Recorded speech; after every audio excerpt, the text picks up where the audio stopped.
Are we out live tonight? We're on. Thank you very much. Good evening, everybody. It's Monday, May 6th. It's about 7:02, and we're in downtown Hanover, and this is the Select Board meeting. And our agenda review is we'll have public comment first, and then we're going to discuss a couple of issues, including town meeting review and the pilot closure of Allen Street that occurred. The pilot closure over the summer that is under planning, and then grant acceptance fund, and then further consent agenda items. So, having said that, we'll go next to public comment, and just remind folks, this is the time of the meeting where members of the public are welcome to speak whatever's on their mind for issues not related to items already on the agenda. We ask that everyone keeps this to 5 minutes, address questions to the chair, and if questions are asked, the chair will figure out whether or not responses will be made at this meeting. Is there anyone here to talk in the public comment section of our meeting? David. And David, before you start, I did reach out to you a couple of times to try and set up a meeting with you, me and Alex, by phone. Is that something, I assume that's something we'd still like to do, correct? Yes. Is it okay if we just, not going into your 5 minutes, but Alex, can you look at your calendar and will you be able to set that up now, David? That'd be nice. Okay. It's been months since I know, told you going to do it. I left a few messages and I apologize. Alex, do you have your calendar in front of you? Yep. What is a good day for you, David? Excuse me. Any day after 9 o'clock, I drop my grandchild off at nursery school. Okay.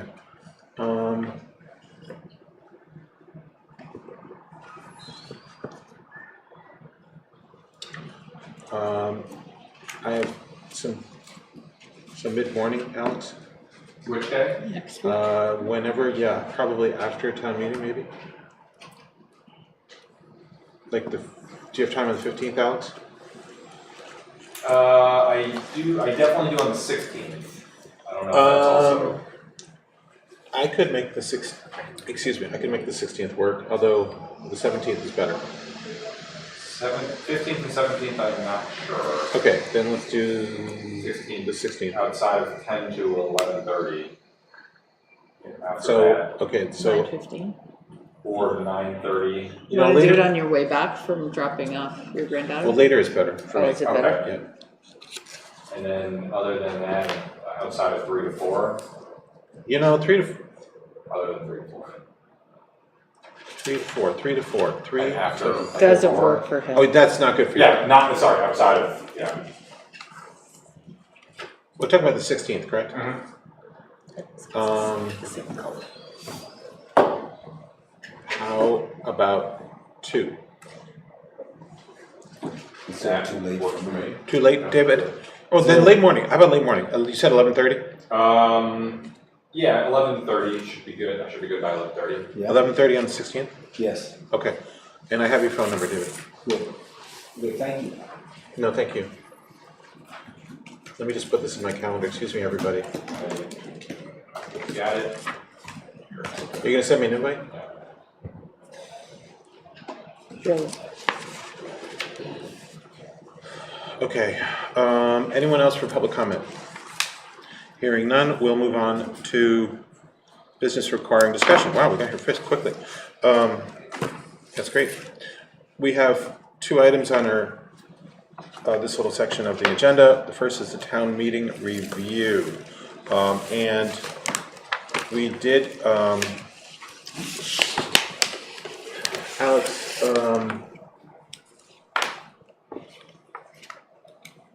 What did you have to cover under this section? So I think we just wanted to kind of go through we have the warrant articles and who's kind of, I know okay, great. That. Bobby, our town clerk, is here. We can talk a little bit about the sort of like outside layout and traffic flow, like parking and walking. And also we need to figure out, so there are and then all of your day Wait, responsibilities. there are 4 of us who can cover, I'm out. She's out. right, okay, so let's deal with the select board first, since we're selfish. Or at least I'm selfish. I shouldn't speak for everybody else, I apologize. We have to have a quorum there to start at 7 o'clock to open, is that correct, Alex? Yes. Thank you, Bobby. Okay, so we need 3 people there at 7 o'clock, correct, Bobby? Yes. Do you want to join us? Yeah. Bobby just got town clerk. And I can make it, because I took the whole day off. I can be in the morning, for sure. Yeah, we're just doing 7 o'clock, 7 a.m. Jenny, for like 5 minutes, right? 15. Yeah, yeah, 15. The voting gets underway pretty quickly, and so when Jeremy calls it and opens it. Okay, so I can make it, who else can make it? Nancy? Yes, We just need one other person. Jenny. I can make it. Jenny, okay, so me, Nancy, Jenny, we'll be there at 7 o'clock. Okay. Let me write that down.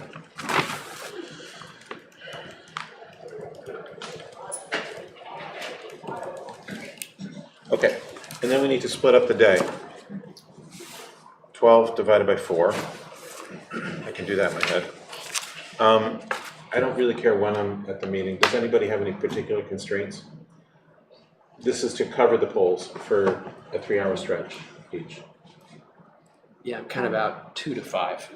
So you want to do, Can't do 2 to 5. do you want to do earlier? Yes, like I can morning? do in the morning. Nancy, you like to open, don't you? I do, but I'm flexible this year. You like to open. I love It's your to last open. one, so why don't you get to do what you want to do? So like a 7 to 10? And Okay, you I want can 10 do o'clock?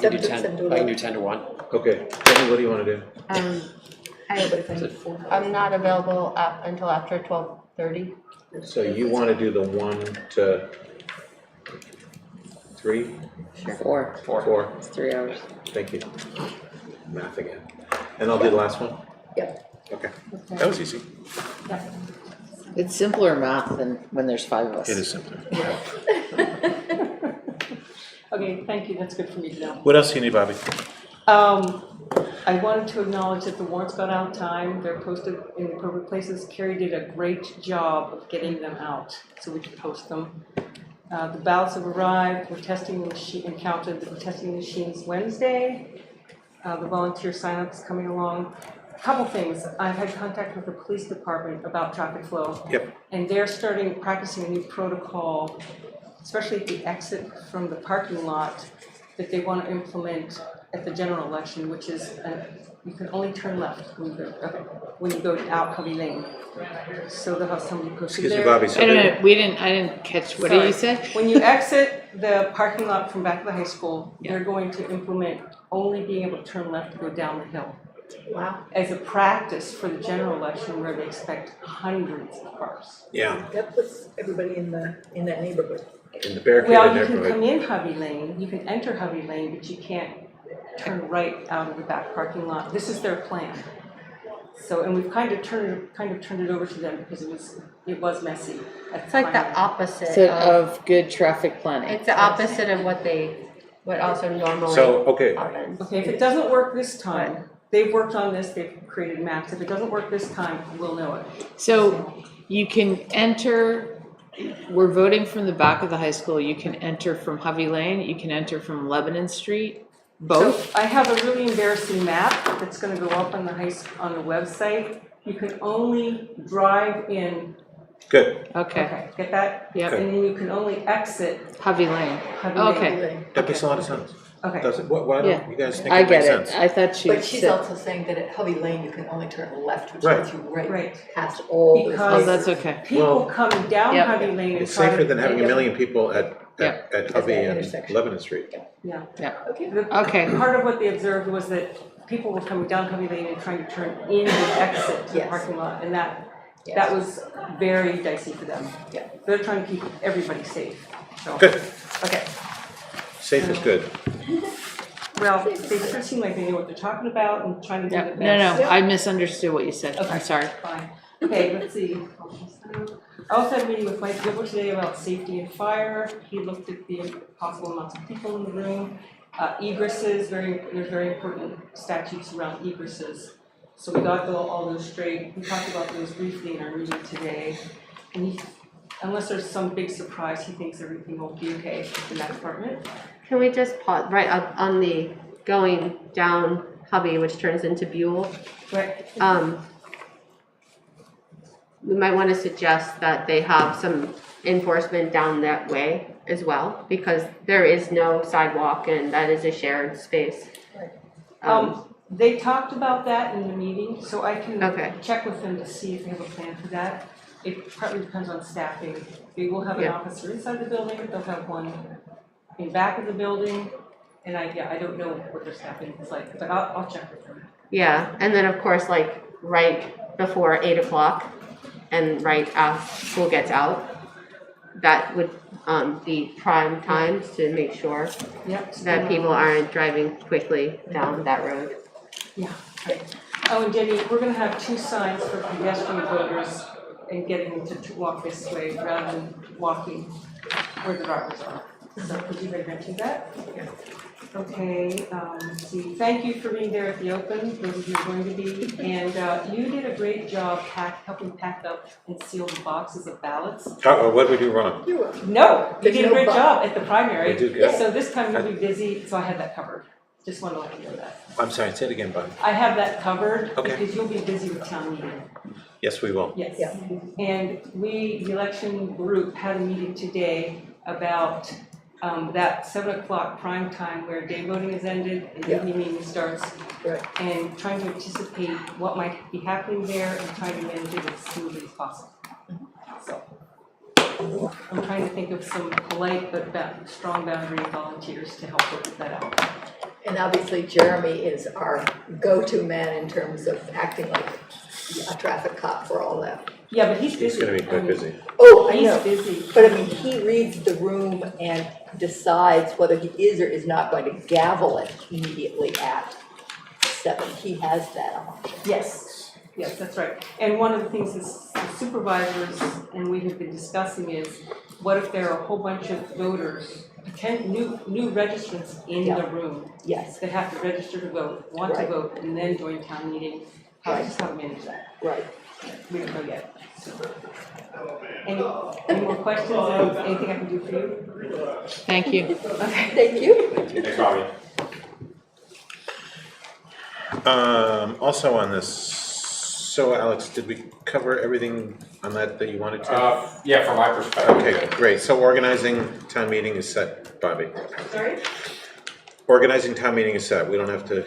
Yeah, the election day is coming along as expected, and Alex is in charge, has been running the town meeting end of the day. Okay, great.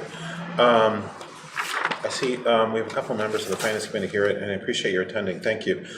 We did receive a note from you folks, and in the packet there, it's in the packet, right? The response that you. Yeah, it was added a little after, but Yeah. yeah, a couple hours. Yeah, okay. One thing, Kari, I'm just talking to you as chair, of course. Would it, I'm sure you saw do you want to come up for 2 seconds? And I'd like a vice chair. Right. Absolutely. Thank you, Greg. Thank you both for coming tonight. Sure. And appreciate the email that you sent to the board, and I guess it's my understanding that's not a complete description of where the thoughts are and a complete notice. But having said that, there are a couple of points in there which I think Alex did address in his memo. So I think there's a little discussion that might be had. And one thing I'd like to suggest is in the very short period of time between now and the town meeting, which is to say 7-8 days, a subgroup of the Finance Committee meet with a subgroup of the Select Board, 1 or 2 of us, just to see if we can not come to an agreement, but discuss things a little bit further. We're always open for discussion.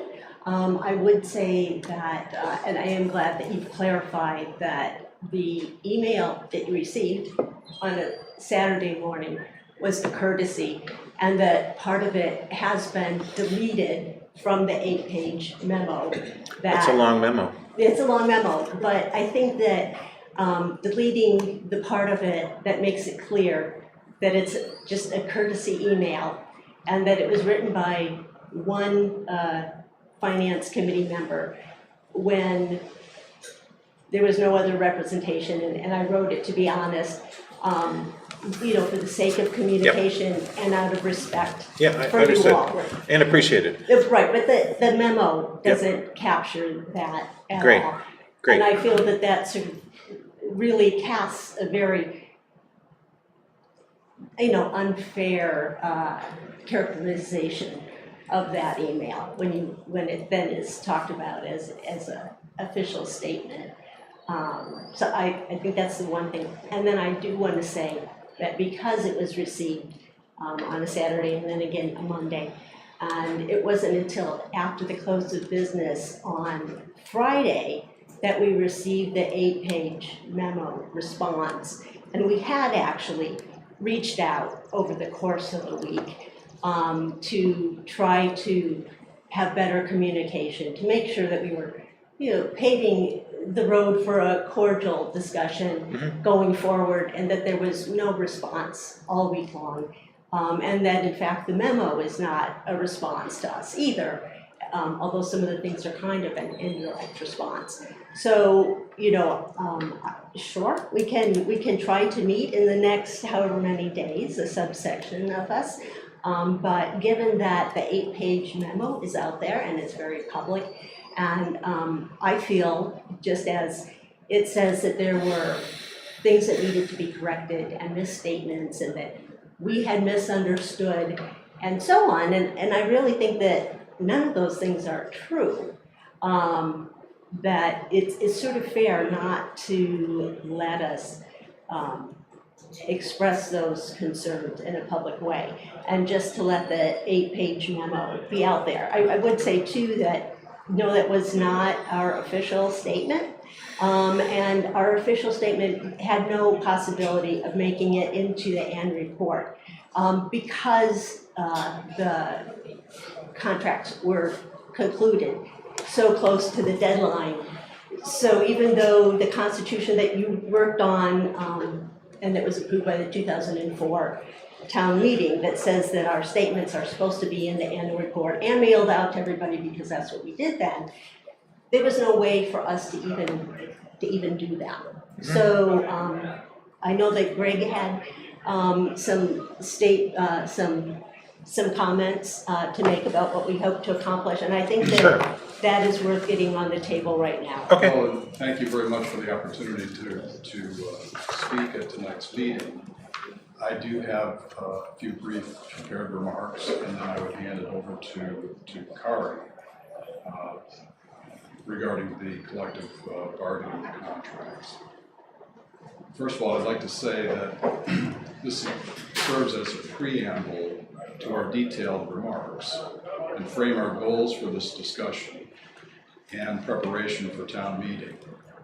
We have 3 goals in our committee's financial advisory role. First is to educate the public so that their voting decisions are the most well-informed. The second goal is to provide advice and counsel to the select board and town administration so that leadership is given outside perspective on financial matters for making the most well-informed policy decisions. And thirdly, to lay the groundwork for a cordial exchange at town meeting. This may mean that on matters of interpretation or judgment that there will be disagreement, but our sincere commitment is to maintain civil and collegial discourse to achieve goals 1 and 2. So in sum, our intent is to convey that we are all on the same team, and we have different roles to play in our overall goal, collectively, for best serving the town of Hanover. We take our duty and responsibility seriously. So, I did. Thank you, Craig. Yes, and if I may continue, in Cambridge District. I did bring another handout tonight, if you would take one and pass it along. And then I have a couple of extra copies. I didn't know we were going to have an audience, but I did bring a couple of extra. I think that was total. Did I give you 3 or did I give you 6? Good. Yeah. No, that Alan could have one in particular.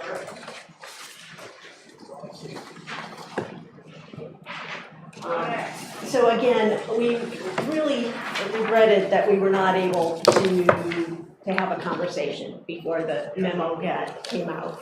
Because I feel that some of the interpretations of our statements were not at all, what we anticipated, and I have to take responsibility for that, for writing that email on a Saturday morning. I mean, I feel that it was kind of one step above behind, the back of an envelope. But Yeah, although it wasn't presented that way. I'm sorry. It wasn't presented that way, Kari.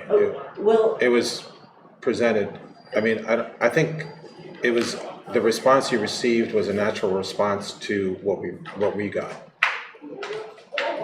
okay. What I say is that it usually is not the job of the chair to report out the vote. That usually is somebody else's job. But I took that on over the weekend. Again, out of out of respect for you all. Yeah, and actually, I had to go to memorial service on the West Coast, so I was traveling, and there was communication between Kari and I said I wasn't at the meeting, if you wouldn't mind conveying to the select board, and so she said that she would write an email to convey the select board the results of the vote. So that's where that came from. Okay. Good backstory, thank you. Yeah, but when we do have a statement, it is vetted by everybody, et cetera. It goes through a process. So one of the examples was that the committee members are well aware that cost items must be approved by town meeting. The committee discussed this exact point and agreed that would need to happen, even though the language in the 3 contracts was not consistent on this matter. Hence, an email never intimated anything to the contrary. We never said that there were costs that would need to be borne without going back to the town meeting. I mean, that just never crossed our mind, so that's why I can say that was not in my email. However, while there may not be a commitment to unknown costs, which is what the interpretation was, if the contracts were to pass, there would be a commitment to negotiate in good faith to implement a merit step system, as well as the milestone/longevity bonus programs for police and DPW, as well as benefits, holidays, and automated COLAs for fire. And those would have costs which are, as of today, unknown. That's what we meant by unknown. Although they would be voted on in 2026 without having those numbers today, which would be additional numbers to those that we see in warrant articles 13, 15, and 17, we can't possibly know whether what we are being asked to vote on this year is reasonable or unreasonable. I guess another way of sort of looking at the whole reopening is that it's sort of like saying, we'd like you to approve the contracts, and we're telling you right now that when we're going to be switching horses when we get into the middle of the street. And some people are comfortable with that sort of thing, but the finance committee would be more of saying, well, why don't we switch horses before we start to cross the street? That's what we meant by saying that we felt that the contracts weren't complete. The finance committee has been aware that the town manager and others find compelling reasons to view Hanover wages as uncompetitive and to find the new contract provisions, some of which redirect resources, to be sufficiently good as to warrant approval of the contracts at town meeting. That's a matter of opinion. One of the finance committee members who because we can't have a quorum tonight, was not here tonight. But I mean, he has done a lot of reading and passed along information that supplements what's in the memo and is from a different perspective. And I told him I would mention his research as an indication of how much thought is going into this. But the Finance Committee, again, just did not reach the same conclusion, which is the committee's prerogative. And so I don't feel that we were wrong so much as we have a different opinion. There was no misunderstanding of how to look at the data that was collected, and we never suggested that this was an instance where we found an apples to oranges comparison.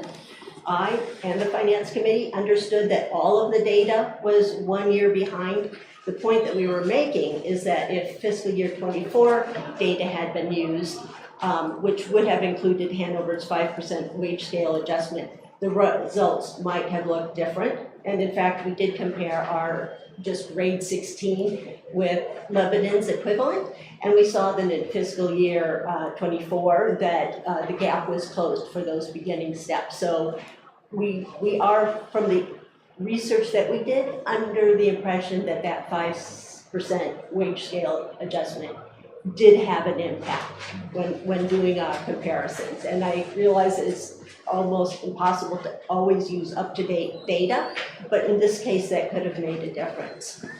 And then finally, going back to page 2 of the memo, there's the discussion of the unyoking of the 2% step increases with the COLA adjustments, and there was an expression of regret that we had not understood the concept or did not ask staff about it in advance. And I would just say that actually we had understood the distinction, but we have long agreed with the town's position of looking at total compensation, and that's what we did again this year.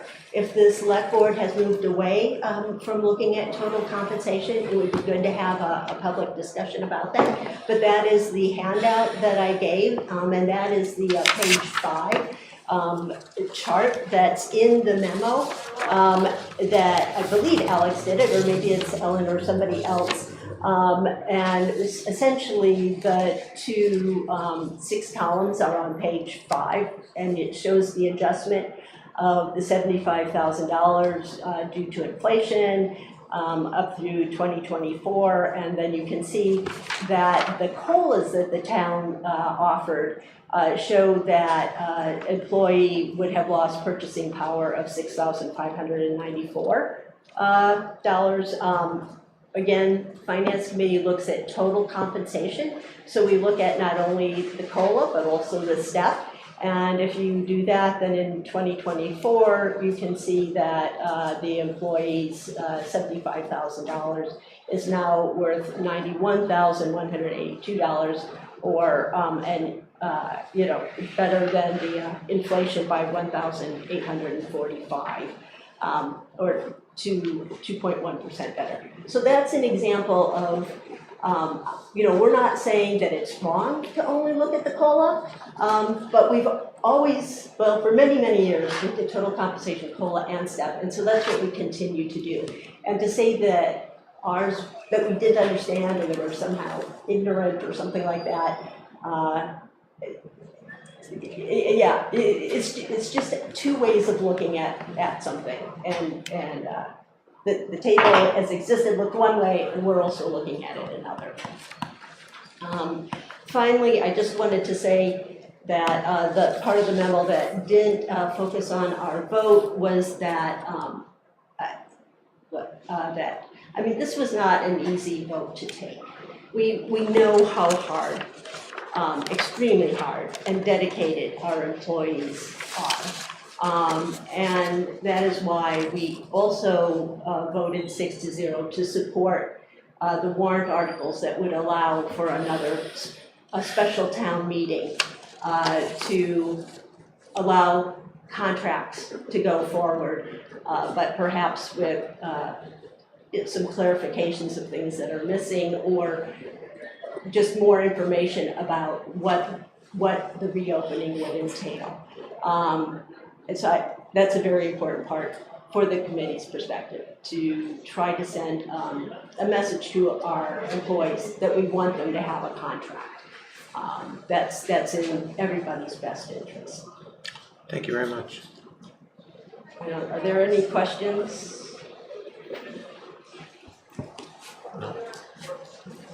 Oh, thank you.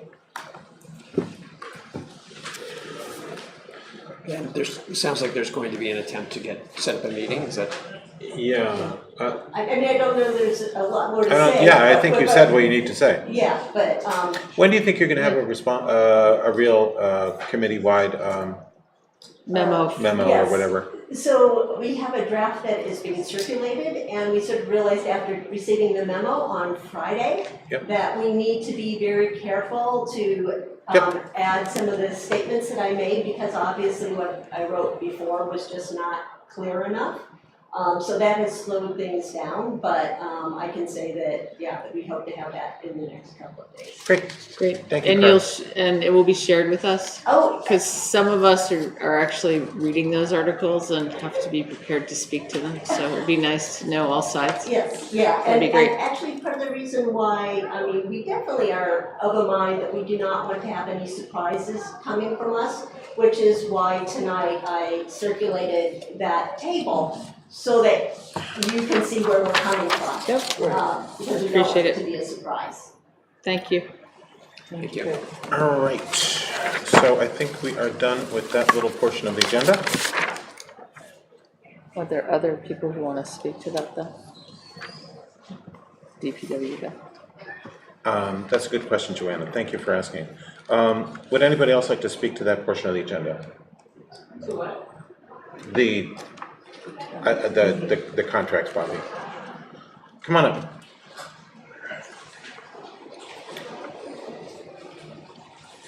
I'm Evan White here, I live on Parker Road, and I'm the president of the local 328 firefighters. And I just have two things. Oh, are you? He's talking about Fire. contracts. Okay. Real quick. Okay. So the reopeners for us were like, I'm not going to quite say a deal breaker, but pretty much say a deal breaker because our current contract is coming to an expiration, and the town, the initial proposal from the town had so many things, for better or worse, most of which were great. We just didn't have enough time to iron them out. So without having the reopeners, we quite likely would not have a contract, which would be a great detriment to our members and theoretically the town as a whole. So that's one. And the other, just thing you brought up that I think is worth noting, you talked about taking R grade, I think you said 16. Evan, Yeah. if you could direct your... Oh, yes, sorry. Yeah. I know this is a little difficult, but I don't want to put any members of the public on the spot, so talk to the chair. Okay? So the grade 16 thing, if you take ours and Lebanon's and compare them, at face value. Yep. It's really important, and Alex and I have talked about this a lot, to get into like reading the rest of the contract. Because if you take our contract and Lebanon's and you look at them dollar for dollar, they're pretty much equal, or for anything ours is better. But if you look into how people are actually compensated, and talking about total compensation, they have stipends on stipends on stipends, and so their total compensation is much higher. And this is one of the issues we talked about with the data that was collected from MRI and UMass, is there's just so much to it, it's nearly impossible to get it all. So when we're looking at market data, I just want to make sure everyone's aware that getting into the contracts and really reading the stipends is very important. And the last thing that we've been for, and the town was for this year, and I'm very excited about, is keeping the steps and the COLA separate, because the merit steps and the COLA separate. Because if we're using employees' performance and including that to make a total COLA, if someone, for whatever reason, which is not common, thankfully, doesn't make their performance review, they won't be keeping even with inflation. So I just wanted to, convey that from our side. That's much appreciated, Evan. And there's a lot, it's hard to compare everything to everything else, and your opinion is much valued. Thank you very much. We're guilty of it, of saying, Lebanon makes $15 an hour more or whatever than we do, and it's not true. But the point of us saying that all the time is it really needs to get into the details of things, which is hard because there's a lot out there. So, yes, there's a lot out there. These contracts are a departure from where we've been too. Yeah, certainly. We're all thankful for. And I'm glad you're thankful for it. Thank you very much. Yeah, thank you. Thanks, Evan. Anybody else like to speak to this issue? I knew you would. Hi, Richard. Richard Shire, Chapter Chair, Public Works, Parks and Rec, AFSCME Union, Chapter Chair. Something I want to read out of the current contract. This is Article 9. Excuse me, the current, 9.2. Richard, this is the one expiring, or is this? Yes, this is the one expiring. This Okay. is the one, this part of the contract has been in previous contracts for at least 20 years. Step increases, promotions, and other salary action are based upon acceptable performance and are not considered to be automatic or based on length of service alone. And consistently, we have had to negotiate with steps tied to COLA. And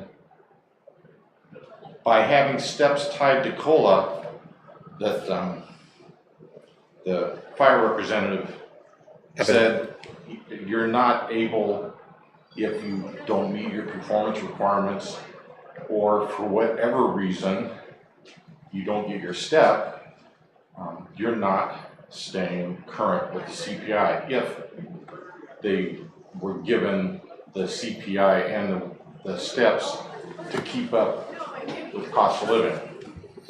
The items that were, other items that were negotiated in the presented tentative agreement are some of the specific things: callback pay, shift differential,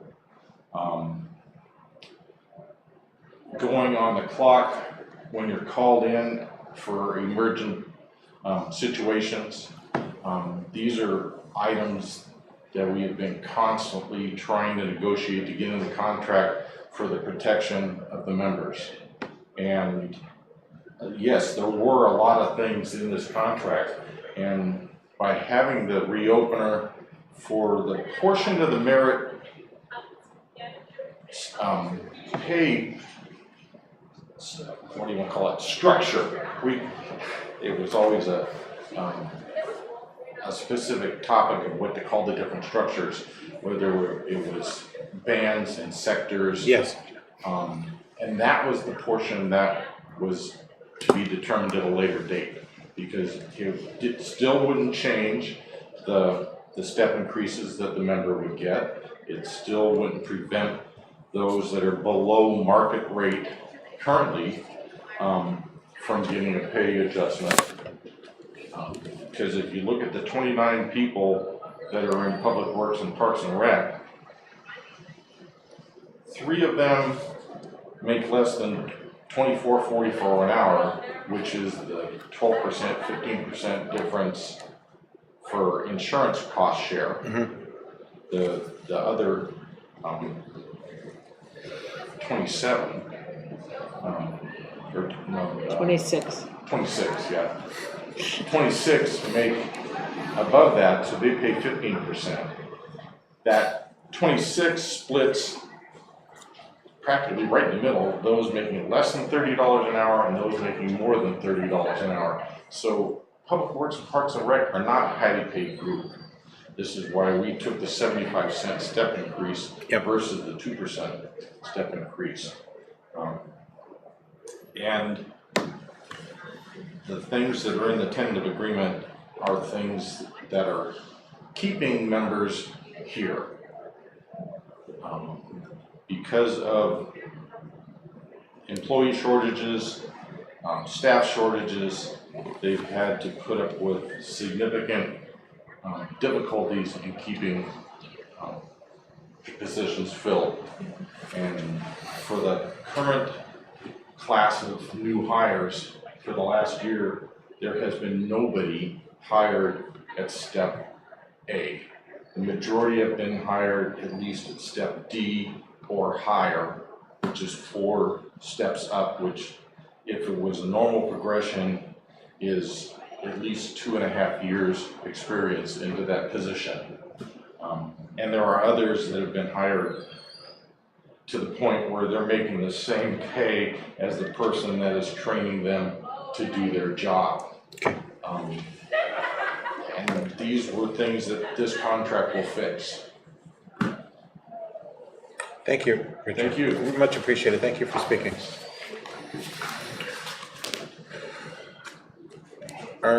Anyone else like to speak to this? Okay. Thank you very much, everyone, for coming down tonight. We're going to move on to the next, to talking about Allen Street. And Alex, I'm not really prepared to talk about Allen Street. Can you take that one away? Sure. Yeah, come on up, and we've got a couple other folks. Why doesn't everybody come on up?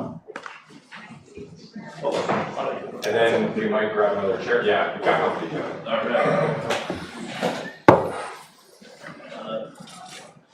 right. See, you're coordinated. Sorry.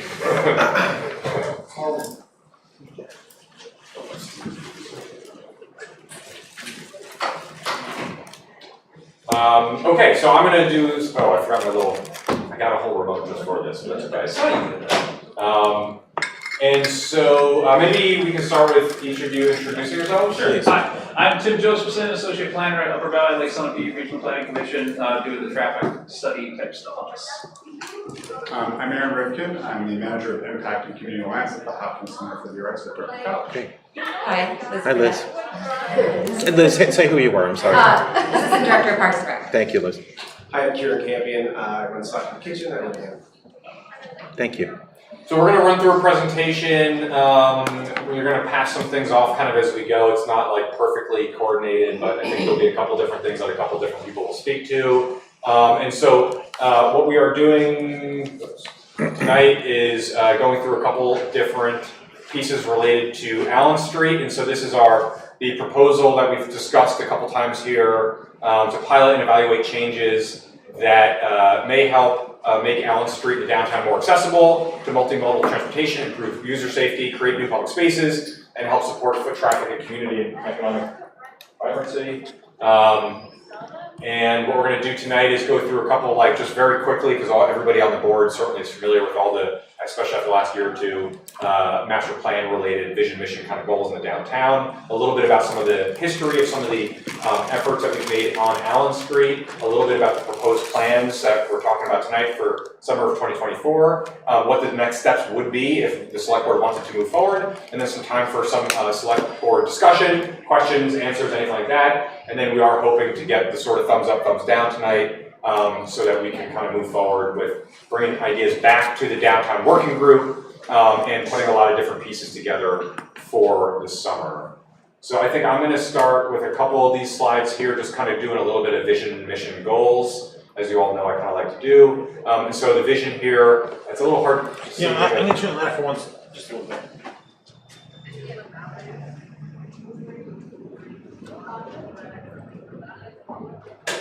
All right, thank you.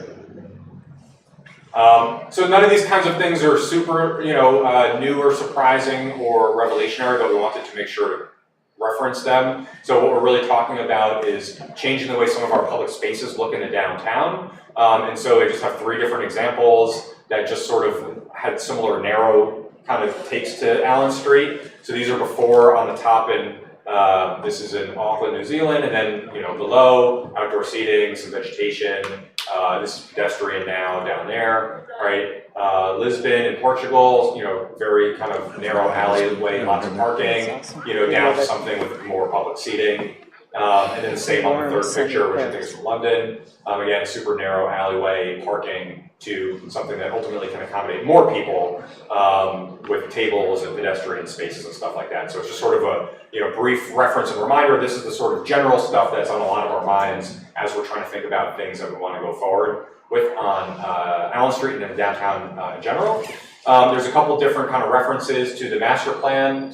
So we've got Chapter 6 and Chapter 7, both identified goals that are very much related to kind of what we're talking about. Chapter 6, Goal 6.1, townwide walking and biking accessibility and safety will be improved. We think especially not just on Allen Street in total, but the intersection of Allen Street and Main Street is an opportunity to improve safety, especially for pedestrians, but really for everybody. And then Goal 7.4 is public gathering spaces in the downtown will be enhanced. This was also one of the major things that was discussed in all of our downtown working group meetings as well, is more public spaces in the downtown. And then goal number 3 from the select board's FY25 aspirations Goal number 3 was continue to expand the ability for people to move in and around the community safely and economically without having to rely on personal motor vehicles. So, what we're talking about is really connected to each of those, each of those, I shouldn't have carbonated seltzers, each of those goals. So there's a bunch of different initiatives that we're sort of like working on here, but there's 3 different ones that are kind of like on the forefront of some of our work right now. So one is Allen Street, which we're talking about tonight. The other is Main Street, which includes both short-term plans, like some of the new picnic tables and chairs outside, but also the bigger and longer-term plans, which is the reconstruction kind of projects that we'll be talking more about in the upcoming year. And then we've talked a little bit about Ledger Park right across the street as well, that we're discussing with Ledger about making a public space there. So those are just 3 examples of projects that have sort of surfaced that we've talked about here in select board meetings. So I don't know if anybody maybe wants to jump in. Liz or Kieran, you've been involved for a little while, longer than me. I don't know, a little bit of coverage on some of the history. I think we'll just kind of randomly call on people here. Yeah, so I think that the huts really started around COVID, right? So as we all know, Julia Griffin, the former town manager, she loved the idea of like the German Christmas, like the European Christmas markets, right? And so there was this opportunity to help provide some activities, events, interactions during COVID with creating these huts. So they were built and then they came out that winter. They were in a variety of places. They were along Main Street, South Street, Lebanon Street, and we were able to provide a bunch of different programs from that. And that started a collaboration with a lot of local businesses as well, which was really our first real, I think, engagement with some of these businesses. And then from there, it's just really kind of grown a little bit every year into now what we have today. The first event that we did on Allen Street to close it was the So Much Fun Fair. That was, right as during COVID, it was the first time that families and kids were able to kind of come out. The huts beautifully served their purpose. And again, we were able to engage with more businesses and able to provide opportunities. And it was so fantastic to have this space downtown, as I've talked about before. It's just, to have programmable space in the downtown is amazing, especially when space is at a premium.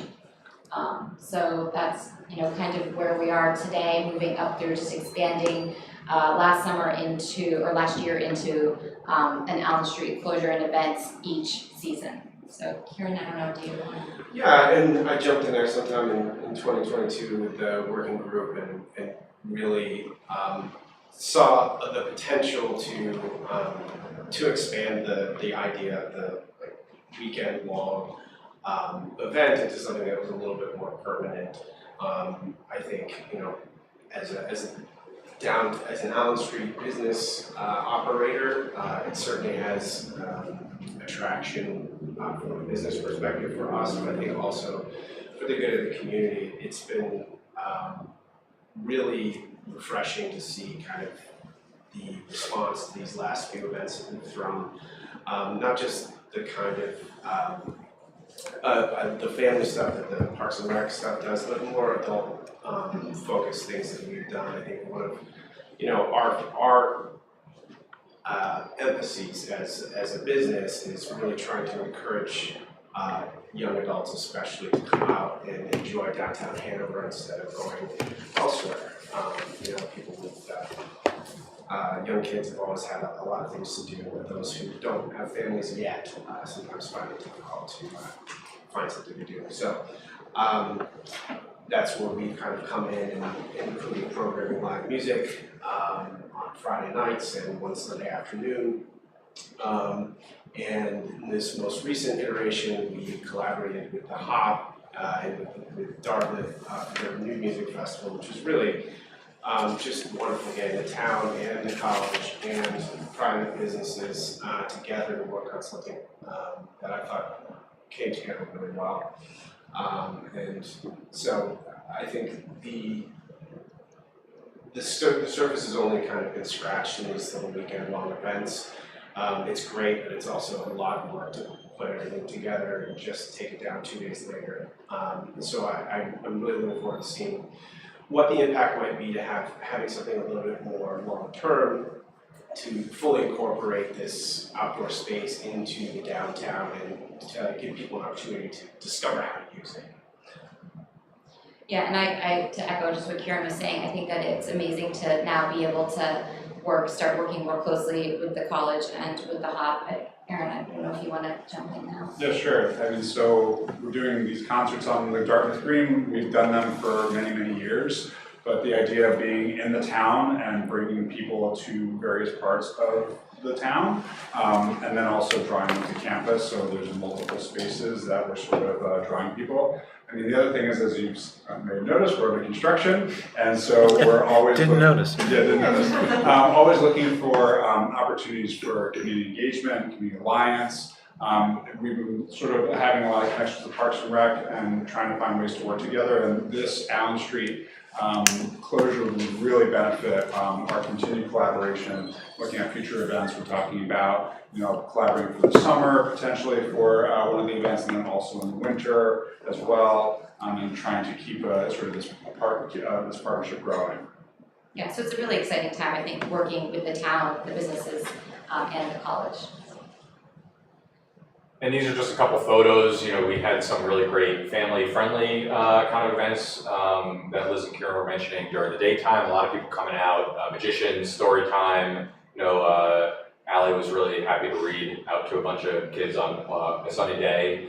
We had our Halloween as well, which was really fun, and brought a lot of people down in some pretty interesting costumes. And Kieran's what will have to become classic chicken costume. And then we were just looking at some of the music stuff, which is also really great as well.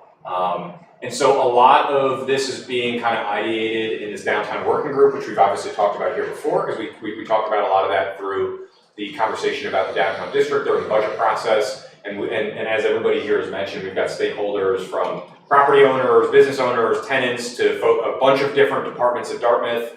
I think in our last meeting, there might have been maybe 3 or 4 different departments that were represented there. The Upper Valley Business Alliance, as well as various town staff, select board representative. Periodically, we have community groups come in. We had some folks from the Prouty in the last one. We've had folks from the Hanover Improvement Society come in sometimes.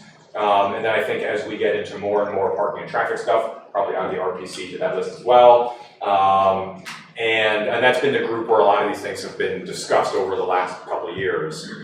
We started to do some community outreach as part of this project too, and kind of wanted to report. And please, anybody in the room, correct me if you think I've got any of this wrong. This is not done quantitatively at this stage, so this is just based on conversations with people. But basically, a number of us have been reaching out to different property and business owners on Allen Street. We are going to do a survey. If we do get the okay to move ahead tonight, we'll do a survey of basically all stakeholders with like check boxes. I have property on Allen Street, I'm a tenant on Allen Street, I have property in the downtown. Just so before and after, we can kind of gauge which stakeholders had what sort of reactions to what different things that we tried. And we did do some small surveys. I think it was about 18 or 19 people filled out one on the first event. They were all very positive, but obviously that's a pretty small sample size and self-selecting because it was people who came to the event. And then so we did have about a dozen conversations over the last month with different property and business owners, and this was my attempt at category. A dozen conversations with property owners. Can you be specific? I talked to Frank Pizzuti for West Group, where I have business, and he had no one to talk to. I talked to Rob in Basin for the building, and said no one's talked to him. And I was going to go down and talk to Steve Buskey. I don't think anyone's talked to him. So I wouldn't mind to keep going through this, but also just I can say. The quick point is, you're pushing the cart ahead of the. You're moving too fast. You're saying everyone's agreeing with this. This is great. Look at this. We work with Dartmouth. Well, you could do the same thing in front of the rec center and make some money. I mean, it's great. But you didn't clean up your mess at the end on Sunday. So Jack, do you mind if we just kind of get through a little bit of this, and then through the select board we can do the public comments? I appreciate that. And so we have, for example, Rob, Steve Buskey, all those people we did have conversations with.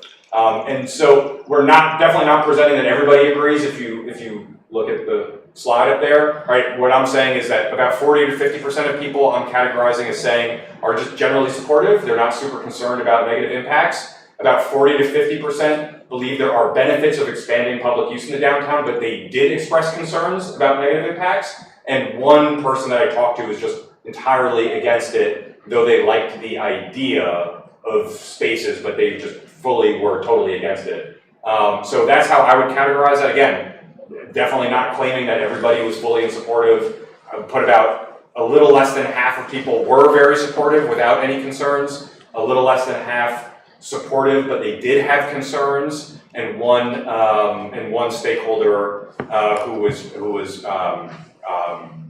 not in favor at all of any sort of format of this.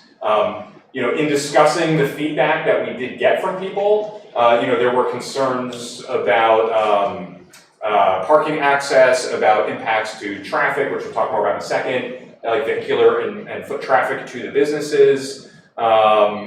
And town staff do believe that many of those, not all of them, for not everybody, but many of those concerns can be addressed in the way that we roll all of this out going forward. So this is just the first step of outreach. Again, we haven't talked to every single person on Allen Street, but we did, in the limited time that all of us have, we did try to reach out to as many people as possible. And I do believe we have talked to someone has talked to every property owner and most of the businesses. I did not get permission from people to represent their individual opinions, but I'm happy to read. I'll pull up the list if we want, if anybody's curious, and we can read through the list of folks that we did talk to. So what we're talking about, there's a couple different directions it could go in. So one thing that this could be about is determine how best to use Allen Street. So there are competing uses. All right, we can't use it for driving and parking and for events all the time. There might be a mix of that. Right, so there could be policies that limit motor vehicle access on weekends, for longer periods, permanently, or not at all. And we could go in any one of those directions from what we're proposing over the summer. We also might learn about how to use other spaces in the downtown. What we do on Allen Street, could that be replicated elsewhere? Are there other places that are better, similar, or worse? Things like that. There's also going to be good insight that would be gained from this that might be helpful in the discussions about the Main Street reconstruction, about how the sidewalks are laid out, how much width do we need to be able to have outdoor dining. There just might be learning moments from what we do over the summer that could inform other decisions and policies that we make. And then there's a lot of issues around traffic and pedestrian flow and also deliveries out back that we're sort of looking to evaluate a little bit. This actually is sort of redundant, I guess, but these are the kind of 5 things, it's actually fairly redundant, that we're looking at evaluating. And then maybe Tim, do you want to talk about these a little bit more, and then a little bit more, there's no way people can read this. I can read it. I'm sure you know. So we're going to take a look at for the traffic numbers. We're going to take a look at the current intersection of Main and Allen Street. We're going to do what's called a turn movement count. We're going to count, basically sit out there, and we're going to count how many cars are driving by, which direction they're turning through the intersection, whether it's going straight down Main, turning on Allen. We're also going to, in part of that, count where pedestrians are going as they intersect the Main and Main Street and Allen Street, just to get an idea of what are pedestrians doing right now. And then this will give us more information about what's happening now, because we want to be able to compare it at the end, right? When we have the closure, what are people doing then? So you go ahead and scroll down. I can probably read better there. So we're also going to count the actual cars that are going on Allen Street now, coming out of Main Street into Allen Street. What's their traffic impact now? We're going to measure the number of cars that are coming out of Allen Street at School Street. And we're going to find out how many are coming in, going out that way. We're also going to measure School Street and take a look at how many vehicles are using School Street now, because we want to see, is that going to increase once we close Allen Street, right? Are people going to use School Street as a side street to get around? And we're also going to measure at the bottom of the parking lot over there, just to see how many people are coming in, going out that way. Just good data to get. We're going to do this in the first 2 weeks of May. I'm ready to go tomorrow with my traffic guy, and I can go next week as well, and just to set them up, get everything while school is in session for that, for the traffic counts. And then we're also going to do it again at the end of June, right before a potential closure, so we get an idea when college is out of session, what's the traffic impact there, because we totally know it's different times of year. And then, a little bit later, once it's been closed for about a month or so, we'll set up a lot of the same ones to see what is traffic doing then. Is traffic, are more people coming, are more people using School Street? Are more people coming in and out of the parking lot down there? Or is it not really changed traffic, but we see a lot of pedestrians there anyway? So it's just to gather data and see what is happening without it closed, see what's happening with it closed, with peak traffic and lower peaks of traffic. So, but yeah, that's our intent with the data collection there. And then we're also intending hopefully to be able to set up the prototype that the students at Thayer School built for their pedestrian counter using AI. So we'll hopefully get that set up as well, and that's a 24/7 counter that is able to count pedestrians. We'll also do turn movement counts during the closure, or closer to the closure, to see what cars and pedestrians are doing at that point too. So that's our intention for data collection. Are we? Tim, for like School Street, is that pneumatic tubes or those? Everything's gonna be pneumatic tubes, yeah. Okay. The only one that'll be all the vehicle measurements will be out with pneumatic tubes. The turn movement count will either be, we'll have staff members doing it for a full 12 hours, like 6 a.m. to 6 p.m., or whatever time you determine, or we'll just do peak hours of like 7 to 9, 11 to 1, 4 to 6, something like that. Whatever you guys want, we can do. It's very flexible. We do have February 25th data from 10 p.m. at night on a Sunday night till till noon on Monday, and we had 700 people go in and out of Allen.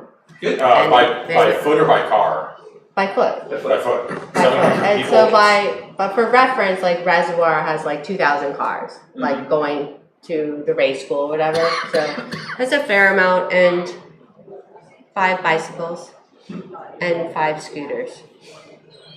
And this is where the line they cross, that one. And we still have all this data. If you want to draw a different line, we can see a different line they crossed. But yeah, so we have just that. They're working. They designed it. This was during winter to work in very cold temperatures, and now they're making sure that it can work in not so cold temperatures. Nancy? Tim, I have a quick question.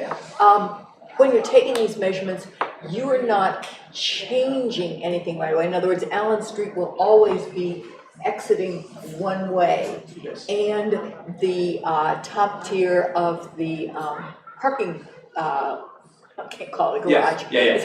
That will always enter from the lot next to the bank and exit down onto School Street. You're not changing any of those conditions. No, I'm just literally just counting what's you're existing on the ground. So we just go there, we set up a counter, we don't change direction, nothing like that. Right.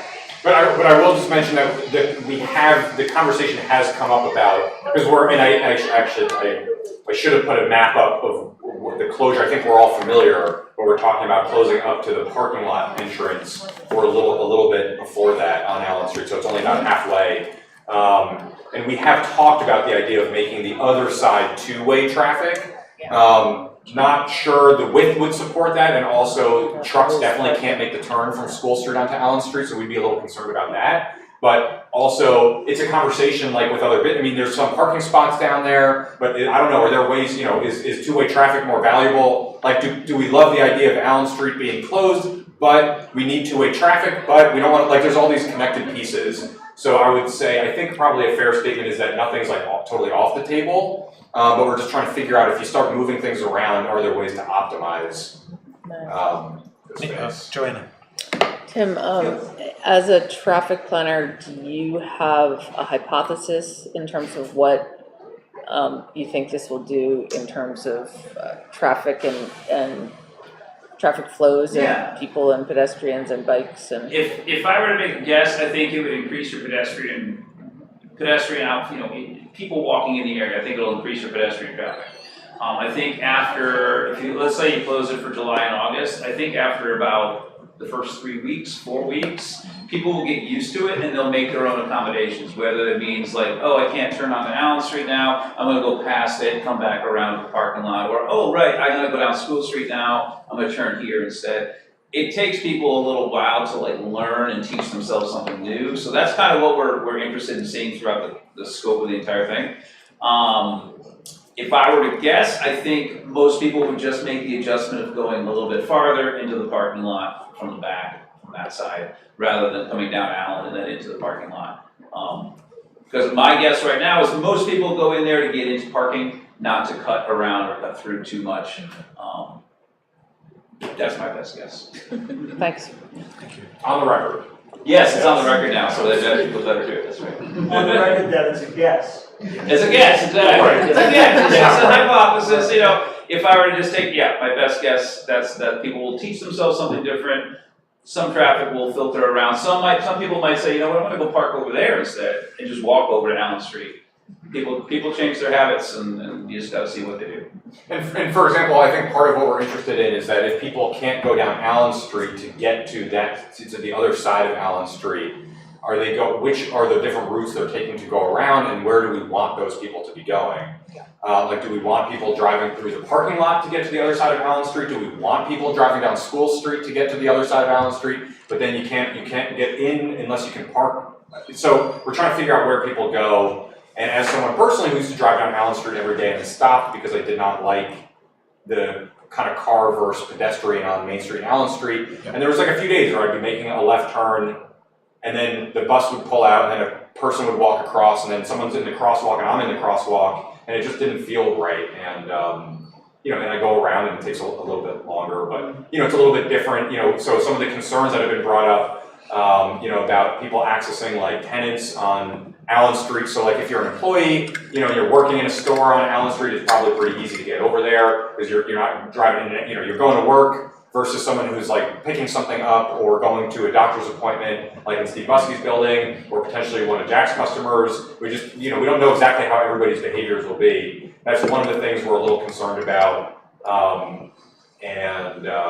Is how people react, and is it better or worse? Tim, I might also encourage you to do these plans in one of Liz's events, because Liz and I talked about the last time that there was a music event here a couple weeks ago, and she and I talked about the fact that in using like basically traffic cones, what we were concerned about was that it sent a message to people that they couldn't go down and pick up beer from Jack. They couldn't go down and get a cast iron pan from, Main Street Kitchens. And so we talked about signage or some other way of making it very obvious that those businesses were fully open for the 9 to 6 p.m. or 9 to 10 p.m. or whatever hours that they are, to make sure that even if we increase foot traffic to enjoy an event, we're also increasing foot traffic so that they can, patronize the establishments. Absolutely. So definitely make sure that we have our tips out like when you're doing like a big event during the summer when it's closed, so we can see what is traffic doing. Because we'll get the whole week that time, so not just during that one event, but we'll get it and we'll be able to compare it to the weekdays and stuff. But we've talked about that. How do we make a closure look less like a construction closure and more, appealing, like maybe planters or maybe, something like that. Something that looks like it's natural. Right. Temporary. Yeah. You don't want to invest in anything too big, but not the big orange cones or big signs. Those were exactly the words that Liz and I used. Yeah, and Jack, I know you mentioned that as well to folks at Parks and Rec, and we totally agree. The way with the orange barricades, it looks like the road is closed, and that's part of what we're hoping to try and do, and having a little bit more time to put stuff out that looks a little nicer, so that people get drawn down instead of getting turned away from it. I don't think the concern was events happening, people having a lot of fun, coming to, the concern was that the stage and things were left till Sunday, so the whole Sunday was a waste of effort. All I had to be is roll to the side. I could have had a bunch of attorney guys roll it to the side, and there was a blockade. The street wasn't even utilized, so we didn't think to the next day. We just thought go home and have everyone schedule and pick it up on Monday. And then the 3 businesses that were open, got hurt all that time. I look at this whole thing as like it's a great event, it's bringing people there, but I'm not willing to say, let's shut down the street forever, let's reroute traffic, let's create another little mind maze, because now, I mean, I guess the last time was over to CNA's and up there when they had that, the town donated that land to the college, many years ago. But if you try to get to say, I'm a convenience store, stop in. Right. So if you limit my access, like you have them reroute the traffic, well, you know, there's a co-op, there's, you know, anything I sell, someone else sells. There's Circle K, there's Dan and West, and by the time you drive around and then what? You can't get in and park, and how about we have parking problems in the back, right? Everyone's gonna agree to that. And then you're gonna have them park and walk 40 yards, 50 yards to get to any of the 2, 4, 6 Allen Street. I mean, the guy in the end is nice because you can walk right in. You're gonna park and go for dinner at Sawtooth, so it won't affect you. You can't park on the street anyway. And then we have parking problems, so you're gonna eliminate miscellaneous parking, reduce something that we need. So I'm all for limited event schedule. I mean, my feeling is it'd be better done at the Hanover Rec Department, which you have a big, huge parking lot, and you could put permanent tents and create a permanent revenue source down there for the rec department, because you have a kitchen down at the rec department, you can serve a restaurant. There's so much money in that kitchen, not underutilized, that you could do the same thing that Sawtooth did and have them donate the food and then make money off the food and serve it right on School Street. You could create an environment where the kids already are, where they know to go. It's nice to do this once in a while, but if you want to change, I mean, what's your purpose? You change the whole downtown and create more of a, I think it's not good to cut my street off. So I'm gonna be sales pitching that. I mean, Yeah, I think the purpose is to open up the downtown and bring more people down there, because people do like take open up to people walking, because ultimately people who are outside of their car. Walking from where?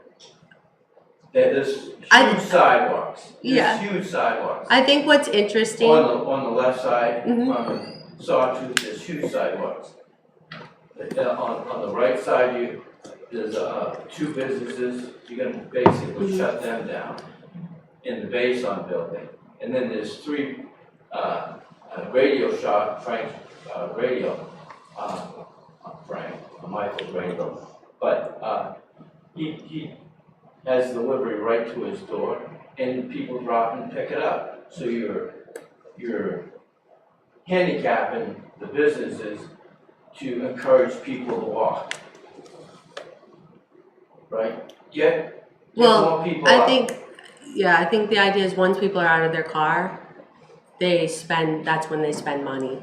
Once we increase foot traffic, I mean, it will be really interesting, I think, if we start measuring sales receipts and seeing how it's working, you know? If we start seeing, is this working for our businesses?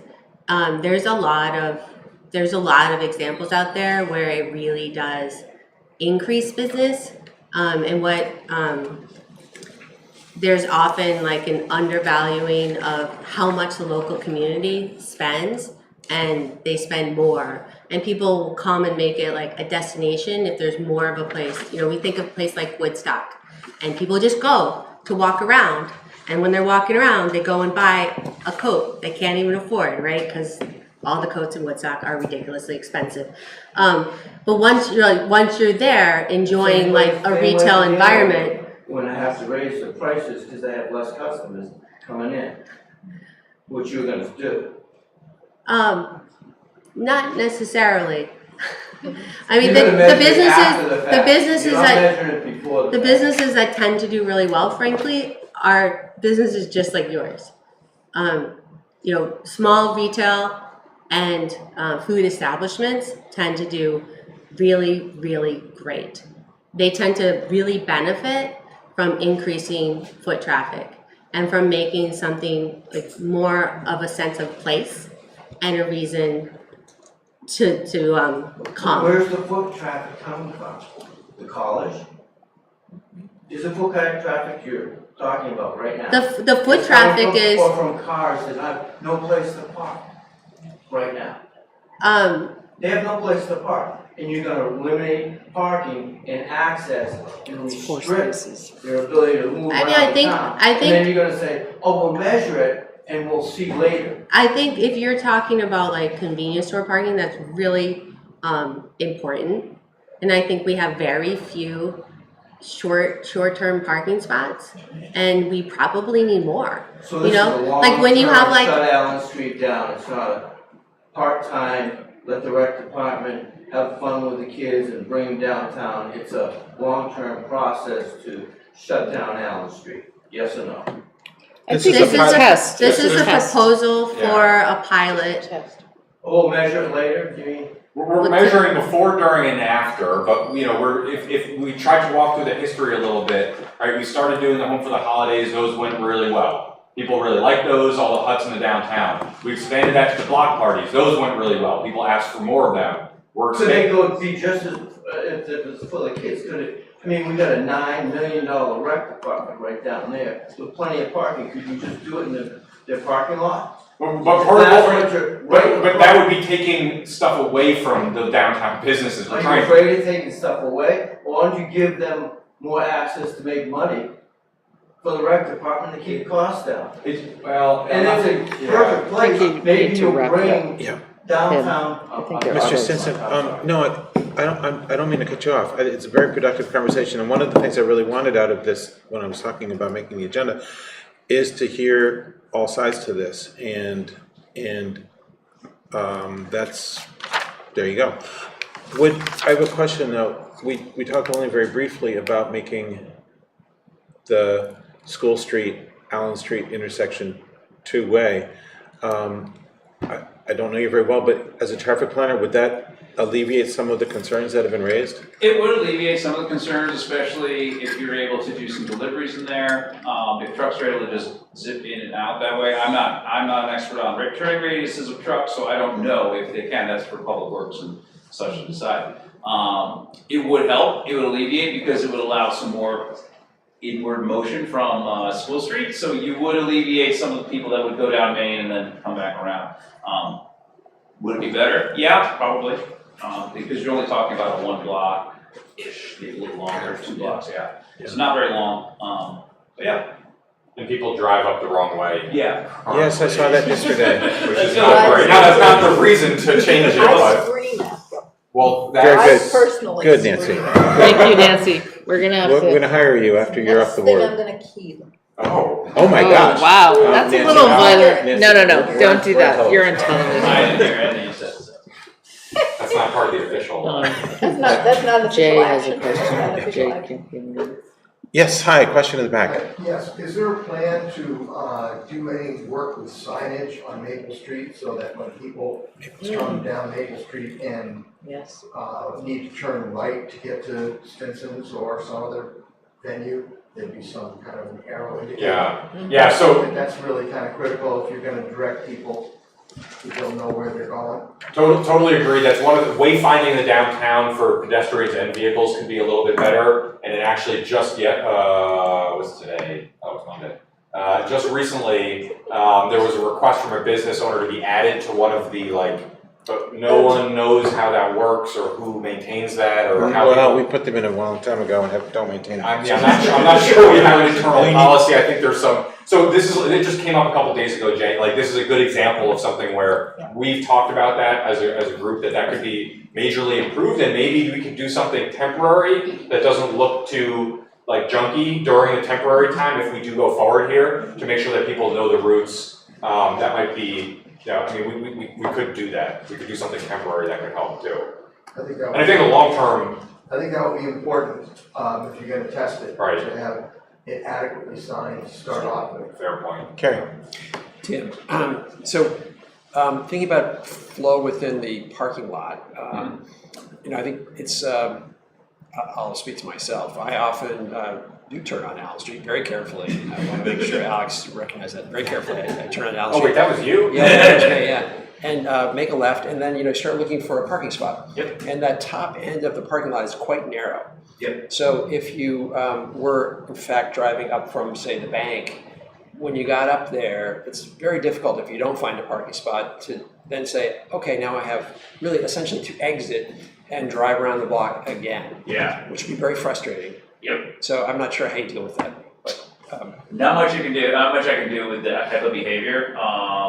It just is what it is, and it's just counted as another car.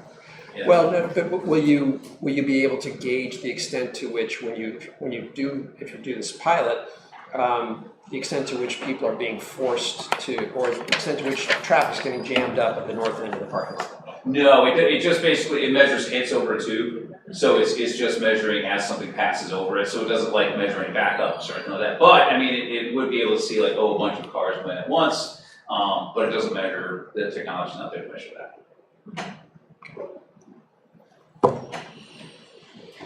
Any other Other comments from the public? Thanks you guys for coming in. Maybe, looks like Dan wants to say something. I can't wait. I'm gonna wait for. Yeah, do you mind clearing just for? Mr. Campion has. So you guys, Yeah, can we thank you bring for the everybody. speakers Thank you up? for Thank speaking. I'm sure we'll have more questions for you, so don't run away. Thanks, everyone. Mr. Campion has his hand. Whoever is first, please come up. Wait, you had a question, go ahead. Well, my. Yeah, if you don't mind coming to the mic, it's a little easier for, sorry.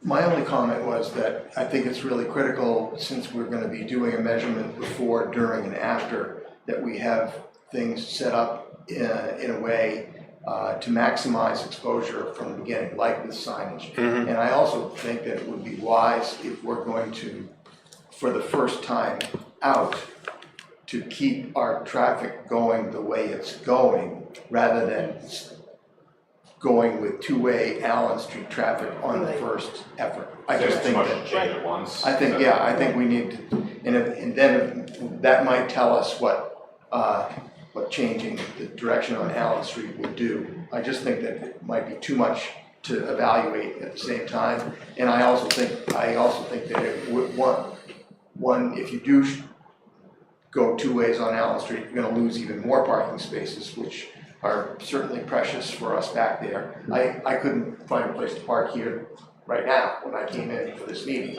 Parking lot was absolutely full. We should open up the town So hall. I don't want to lose those spaces, and I definitely question whether it's possible for or worthwhile to have a tractor trailer truck try to come up Allen Street to make a delivery. Yeah. And they're trainable.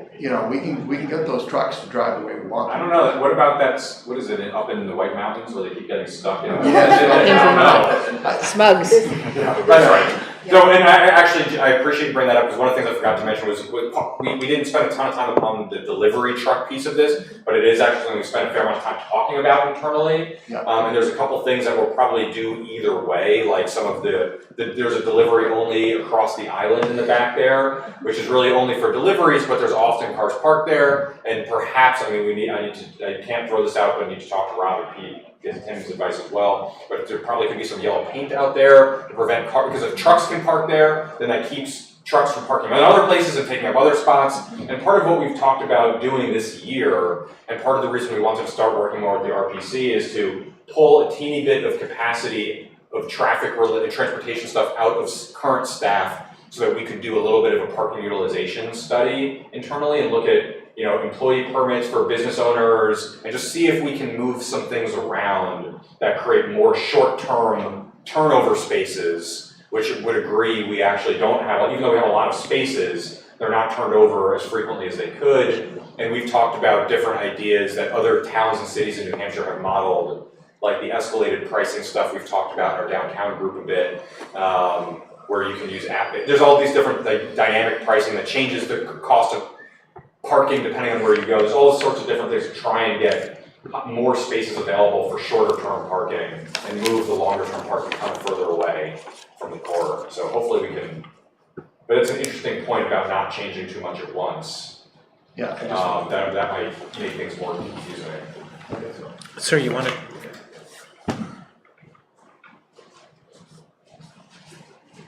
Back in the old days, my name is Doug Lance. Back in the old days, I would have been fined $20 for my phone to go off like that. I apologize. I meant to turn it off before I came in, and I thought I did. My name is Doug Lance. I live in Hanover. I'm a taxpayer. I've been for 21 years. I look pretty scruffy right now because I'm going to be Willie Nelson at the end of the month. I am going to be doing a cabaret, so I apologize for this scruffy look because I really do live here.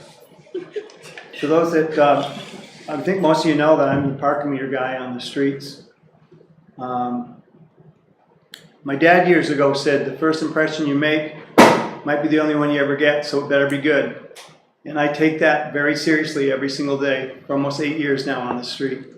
The sidewalk is my office, so I love listening to this because I know what's really going on out there. And I think I would challenge anybody to say they know more than what I see every day. We're not going to challenge you. No, it's 30 years, 25 years ago, my family had an opportunity to put our business here, and one of it, we had 3 stores, put one in Hanover, and my dad said, no, not a chance. I said, Dad, we have so many clients from the Upper Valley that come now. He goes, well, if you're good at what you do, they find you, but we're not going to Hanover. And I said, why? He says, because there's no parking. Yeah. That was 25 years ago. And it's the same problem now, you guys. It's awful. And I see it every day. I'm concerned. I used to hear a lot of people ask me about the apps and things like that. But lately, when you had this pilot down here, I had so many people bombarding me with questions. What is this? What are you guys doing? And I said, well, I think if you go on hanovernh.org, you can figure it out. What they're trying to do, and it wasn't really clear, but the invasion, and I couldn't figure it out. I felt bad for so many people that were having such a tough time with it as well. I also did some research on my own and thought what I could figure out is that you're going to take 22 spaces away, and I'm like, wow, how can you do that? And I'm listening to you, Jenny, talk about all this foot traffic. I'm on the same page Jack is. Where are they going to come from? Because they don't come here now.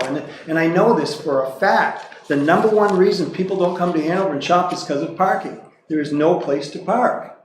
And we had the Dartmouth put in some more offices downtown a few years ago, and we saw such an influx of people here, and I was looking at all the permits in the windows, and I was going, they're all Dartmouth people. They have a place to park, but they chose to park, and it suffocates the community, honestly, the people that are in business. It's a great idea, this Island Street thing, if you own a restaurant. There's a lot of stuff that's great in town if you own a restaurant. I worry about some of the people that don't own a restaurant, that have businesses on Main Street. We're going to have all the parklets this summer, which will be great if you own a restaurant. I wish if I could ask people to do one thing, it would be to maybe make your plans a little bit clearer to people, because I feel like I'm here representing 100 people I talk to every day. Not every day, but I have talked to. Then they say, hey, Doug, what's going on? What's going on in the world? I've made it a point to introduce myself to so many different people, business owners and everything, and I really take a lot of pride in the community. And I hope that I'm a great believer in if it's not broken, don't fix it. And I feel like there's a lot of stuff going on real fast that don't make any sense, at least to me. I did my own survey back in 2001. The sidewalks are dangerous right now, more dangerous than ever before with the scooters that are electric and you can't even hear. I try a few times a day, it's not my job, but I try and go, hey guys, it's a town ordinance, can you get it on the street? And I usually, very often get the finger, or even better, a vocal outburst, and that's a hard thing to do every day. I know it's not my job to try and regulate that, but I had written a lot of notes down, and I, after we went through this, I thought about the green as a great option too. I know Jack was saying the other thing, but the green is right here. We have such a great, it's, driving in tonight, I went, it's really a cool town we live in. The green was vibrant with people, and I go, this is awesome. But the traffic doesn't move very fast, and if you don't mind, I just want to make sure I don't forget a few things that I wanted to say, and I pretty much didn't say a lot of the things that I wanted to say. I hope that you get the sense that not everybody in the community is doing cartwheels and jumping jacks about the wonderful, let's just really stir up the main street. And I'm going, you better think about that. I know, I think I talked, I'm not sure if I talked to you, Tim, you were setting up that call a couple weeks, were you over here? Might have been somebody else. No, that wasn't me. I said, I already did this thing. I have all the information you need. I have pictures and all the other stuff all done. I hope that y'all consider some things that are more important than anything, and that's the safety of your community. And that's, that to me is really important. The people, and also just the vibrancy and how the commerce works here. I think that there's some great ideas, but I also think there's some ideas that maybe need a little bit more thought. And I hope if anybody's watching this, that they try and get more involved in the community a little bit more than, I mean, I'm going out on the line. My wife said, what are you doing tonight? I said, oh, I got to do this. So I'm here, and I'm speaking for a lot of people in the community. And Nancy, thanks, because I know I spoke with you today, and I appreciate all you guys do. I really do. Thanks for letting me take a minute. Appreciate it. Thank you for speaking. Appreciate it. I think, if I could just say, I think that what's being proposed and with the closing of the lane in front of the post office and trying to look at how we can make the intersection at Wheelock and College safer for the pedestrians crossing there. I think, you know, the DPW and Planning Office and Bike Walk Committee should be commended for trying. You know, nothing has been cast in concrete, or, you know, we haven't even painted lines. We're testing these things and asking for feedback from the community to see if it works, see how people feel, see if it's improving safety for our bikers and pedestrians and cars. We don't want cars to go zipping down Main Street. We want people to drive 15 miles an hour or slower. We want them to travel like they're on a bike in a car, because it's our downtown and it's really important for everyone to look after each other. And so I think, in my mind, you know, I'm not sure shutting Allen Street is the best thing to do, but I think it's worth giving it a try. Because a weekend, I've only heard amazing things. I missed the music event a couple weeks ago, but I've only heard amazing things about, you know, our weekend events. I'm not sure in February having that street shut down is going to work for the community. But I think it's worth giving it a try this summer and seeing what happens in terms of our traffic patterns, seeing what we can figure out, and if it helps or it doesn't help our property owners or businesses. I think it's really worth giving it a try. So I commend, you know, town staff and the Parks and Rec department and the team that's kind of come up with these ideas to see if we can put some life in our community and bring people back. So that's my 2 cents. It's a test. I'll just one other comment. I try not to do this, but I'm going to do it anyways. This happened a couple of years ago. I was in my office at home, and you guys don't know what I did in my first life, and it doesn't matter, but this isn't what I dreamed about doing at 67 years old, is be a parking meter guy. That's awesome. My wife said, do you need razors? I said, I don't know why, I could just run downtown. She goes, no, CVS has got a sale. I said, well, I'll pick them up tomorrow. She goes, no, it's free shipping, 20% off. And there's a point there. I mean, people are just not, people's time is weird now. They don't come into town. I talk to so many people all day long that say they don't come shopping anymore. They don't want to. They come in and get something to eat maybe, or rip into Stenson's and get what they need, but it's, I think they're dreaming almost. It's kind of like, well, let's make this world perfect and nice, and good luck, guys. That's not the same view I get every single day. And I'm in the dungeon with everybody. I'm in it. I'm not looking down and going, well, it's nice. It's not. The people are funny. And the world's changing. Going back, if it's not broken, don't fix it, but we definitely do not need to reduce the parking availability. Jared. That's crystal. Jared. Thank you again, Doug. Thank you for listening. Hi guys, I'm Jared Burke. I live at 8 Dresden Road. I just want to address a couple things. I don't have a plan, so I'm just going to talk for a couple minutes. So first of all, I think I want to emphasize a point that Alex made, that wayfinding is a little bit broken in Hanover. I did a very rough study at Lew's and asked people if they knew where the parking garage was. 8 out of 10 said no. Yeah.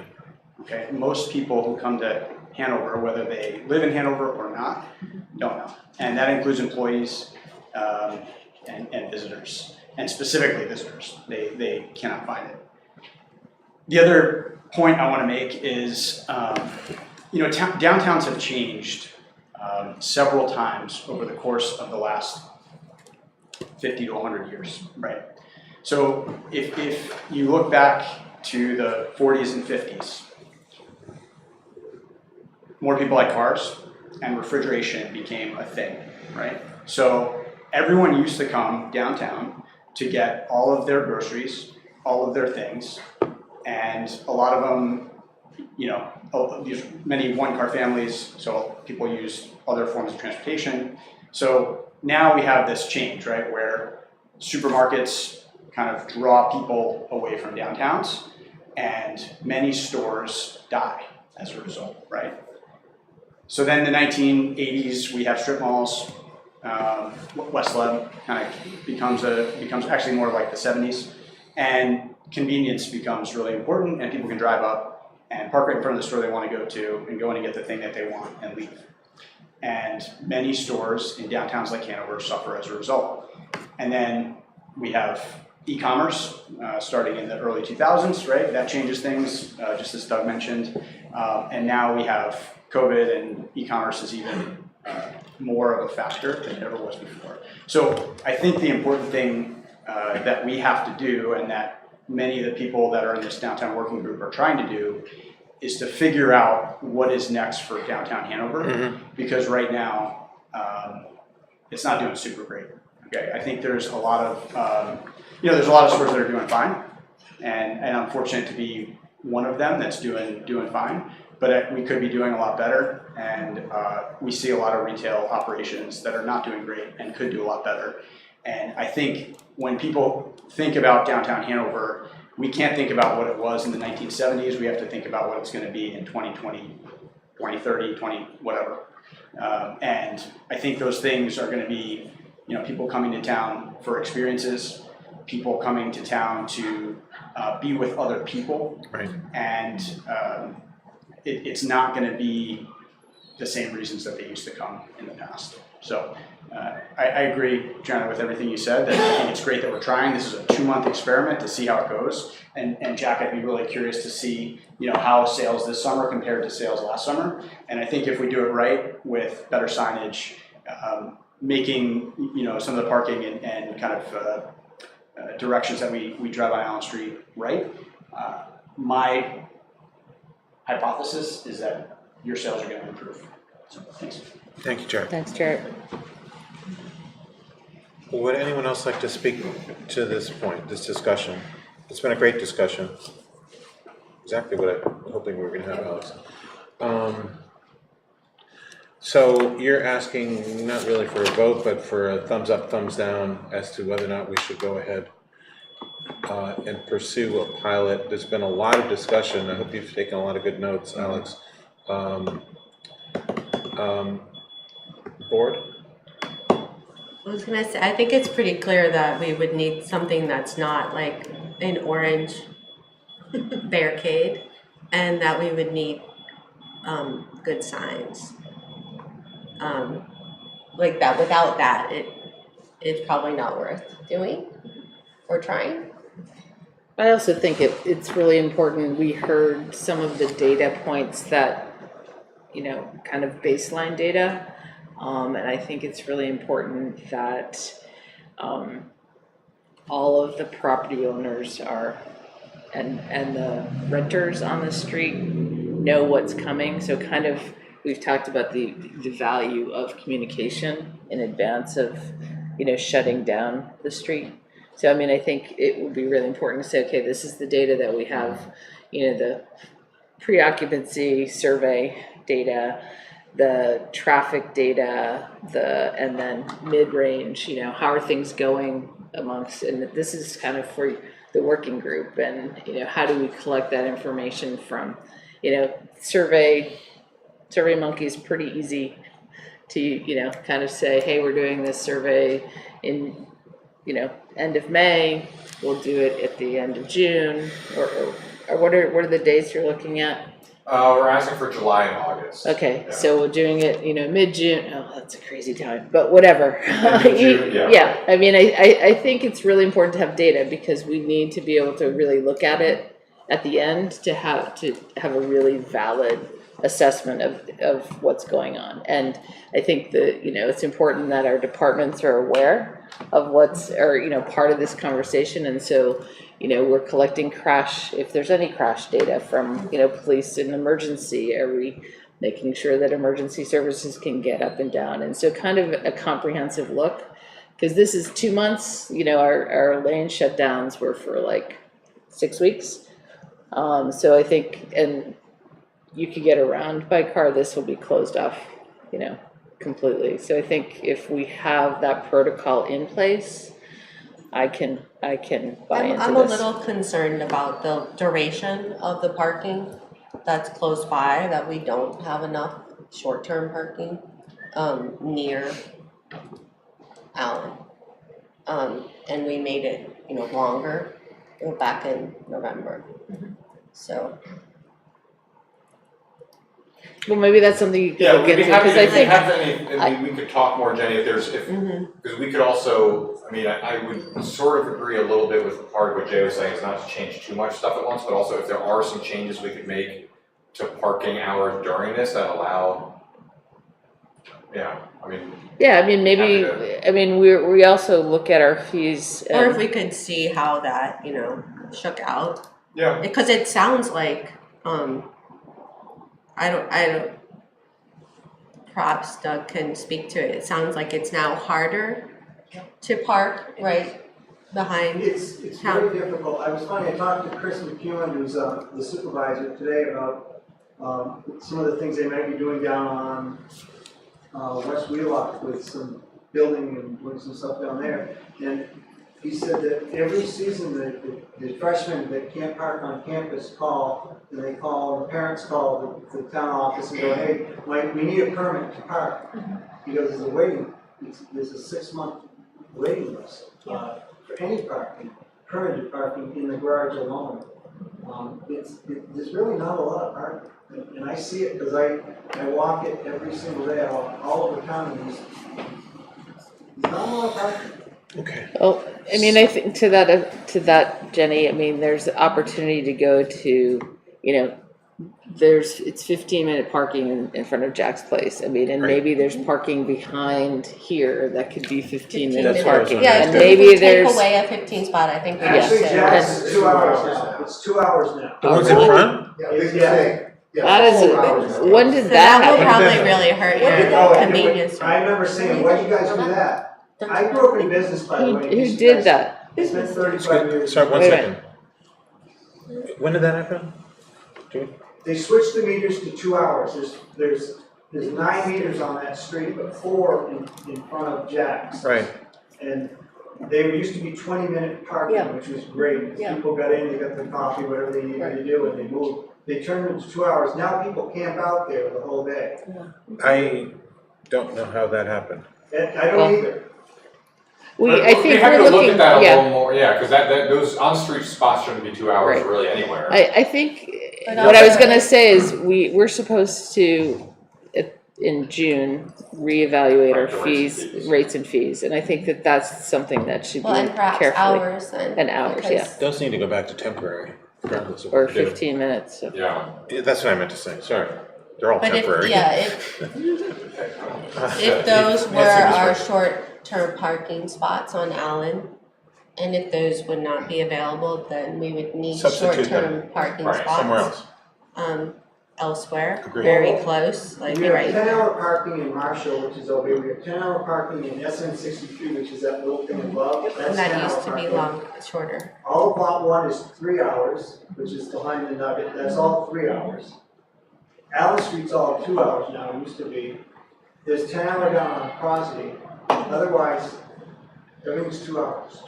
You're right, I think what Jenny and I is saying, and I agree, is that we need to revert back to some shorter term parking. We need Is to that what look you at said? it, yeah. Yes.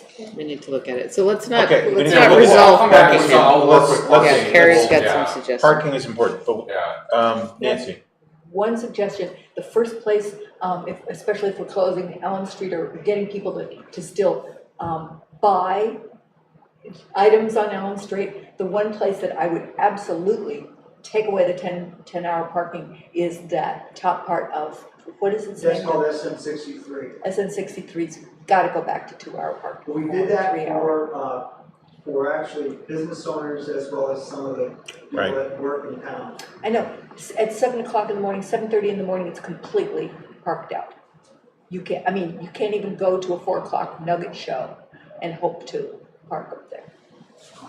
okay, we're gonna talk about parking, but Carrie, Yes, so I would echo Joanna's comments with the proviso that if we are in part doing this to support businesses, I don't want the town to be in the position of creating winners and losers.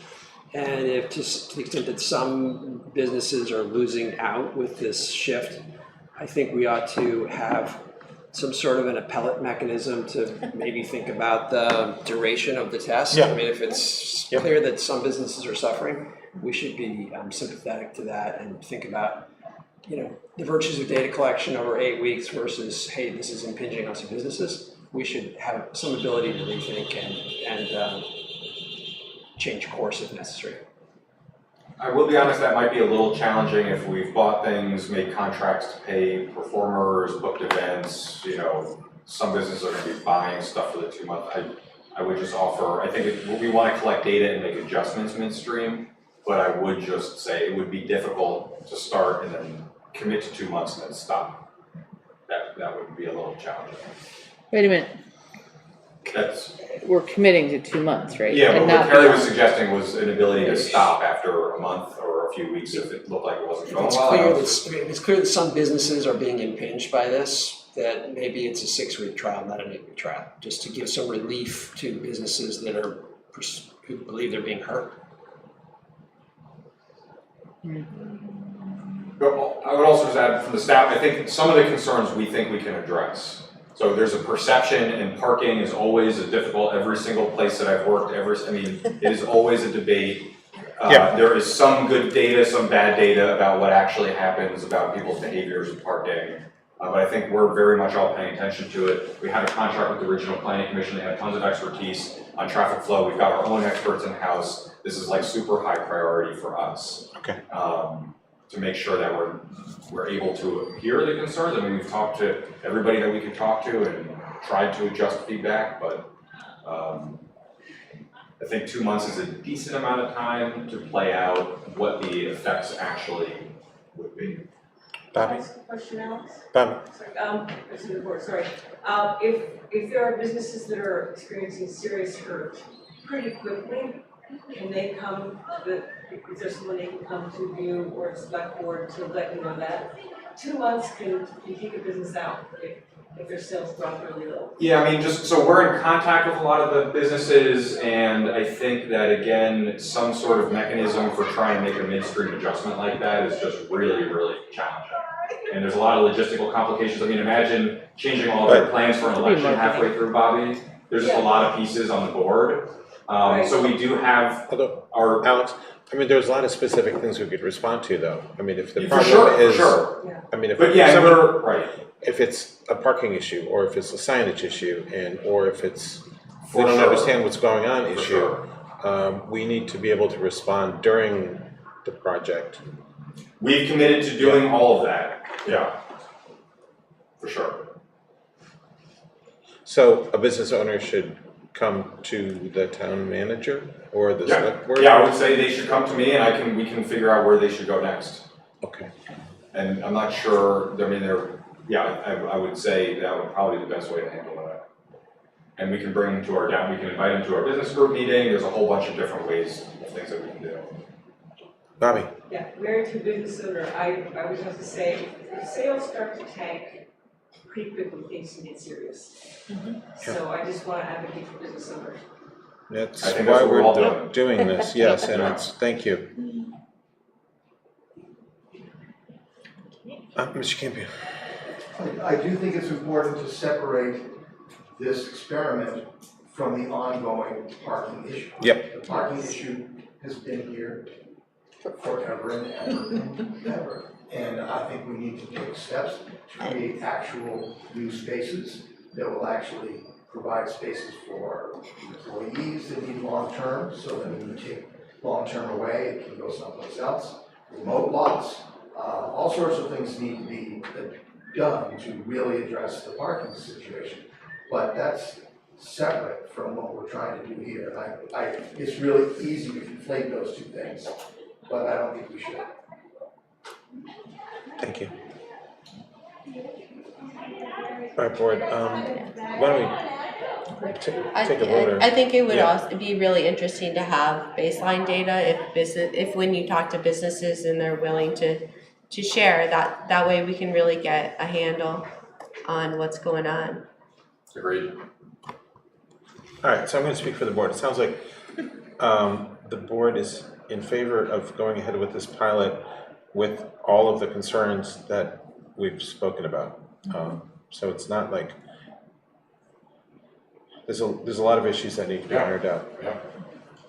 Agreed.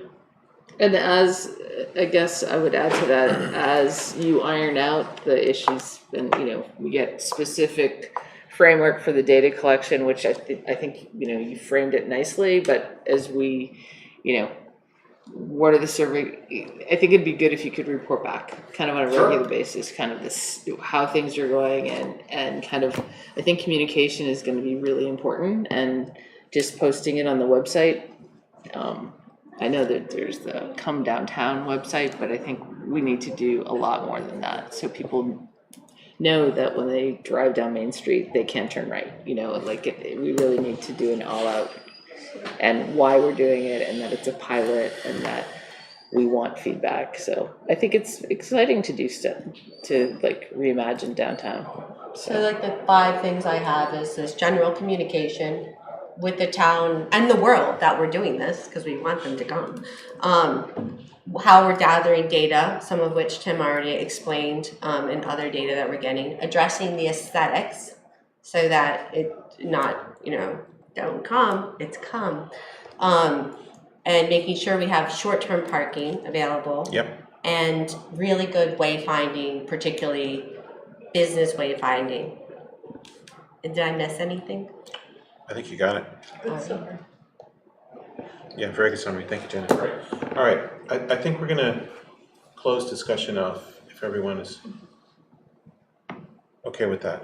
Thank you, everybody. This is a lot to work on, but I think it can be exciting. I don't think we need a vote. Thank you. Thank you. Thank for you. coming in. Thank you, everybody. Much appreciated. It's exactly the kind of discussion I wanted. Thank you. Clearing out time. Thanks, Doug. Yeah, sure, thank you. So we're going to move to 10A. This is a recommendation to set I'm gonna make a motion to set a public hearing on Monday, May 20th to accept unanticipated funds in the amount of $90,000 from Invest New Hampshire Municipal per unit grant and to authorize the town manager to execute all necessary documents. So this is not a motion to accept the money, but a motion to set a public hearing. Is there a second? I'll second that. Oh, you did, sorry. I'm sorry, was it Nancy? I did. Okay, any further discussion? All in favor? Aye. And that was- Kudos for getting that Yes, grant. absolutely. And that's to be spent to update our zoning, right? There's two different places that Rob was recommending that this go. 50% was gonna be to help Visions get more solar, and then 50% was gonna be related to the Mink Brook workforce housing. Thank you. Those are. Karen has a And- question. And just, I'm sorry, Karen. just looking at it, it looked like the document was, the money was raised for Visions, but it's cool that it gets split. Yes. Is that- Yeah, it's up to us to determine how to, so we don't actually have to put it back. As far as I understand it, we don't have to put it back into that project, but it seemed like it made sense too. Okay. Thank you. Now we're moving on to the consent agenda. Their approval of 3 minutes. I think we have to pull those out. Do we? Yeah, because I have to abstain on the April 15th one. I don't think there's a mechanism to do that. Yeah. What? May I have donations, just so I can mention that family is generous? Yes, absolutely, although we usually do that anyway, Correct. meaning I think we can leave it in and then Just read say their so. name. Yeah, Great. which is what we usually do. Thank you. There is one request to approve water and sewer abatement, and as Nancy just said, there's a donation to that in the library. There's a appointment of Bobby just left. Appointment of election volunteers for the 2024 town meeting. We have a slate of wonderful volunteers. And didn't we already do the polling hours? The recommendation to set polling hours and location for 2024 town meeting. Didn't we do that this meeting, or am I like totally missing? No, you are We didn't do, okay, I'm totally. And banner requests for the Proudy with respect to, they want to put some banners on the light posts, which I always like. Those are kind of classy. So we're pulling out the minutes. I think we can leave the other one in, Nancy. Yeah. And We'll just read it. And All we right, should so- just, Well, in we terms of recommending the polling hours, don't we have to say 7 to 7? we have to say 7 to 7 Okay. Out loud. out loud. Or 7 to 19 o'clock, as we really should say. Okay, is there a motion to move the consent agenda minus the minutes? I'll move. Is there a second? Carrie. Yep. Carrie, great. All in favor? Aye. Nancy, do you want to read the, Yes, I'd like to thank Thomas and Barbara Hall for their very generous donation of $1,000 to the Etna Library. absolutely, just wonderful. So the minutes, are they in our packet or are they? Yeah, they're at the I very read them end. on the line, on the World Wide Web. That fancy new Yeah. technology.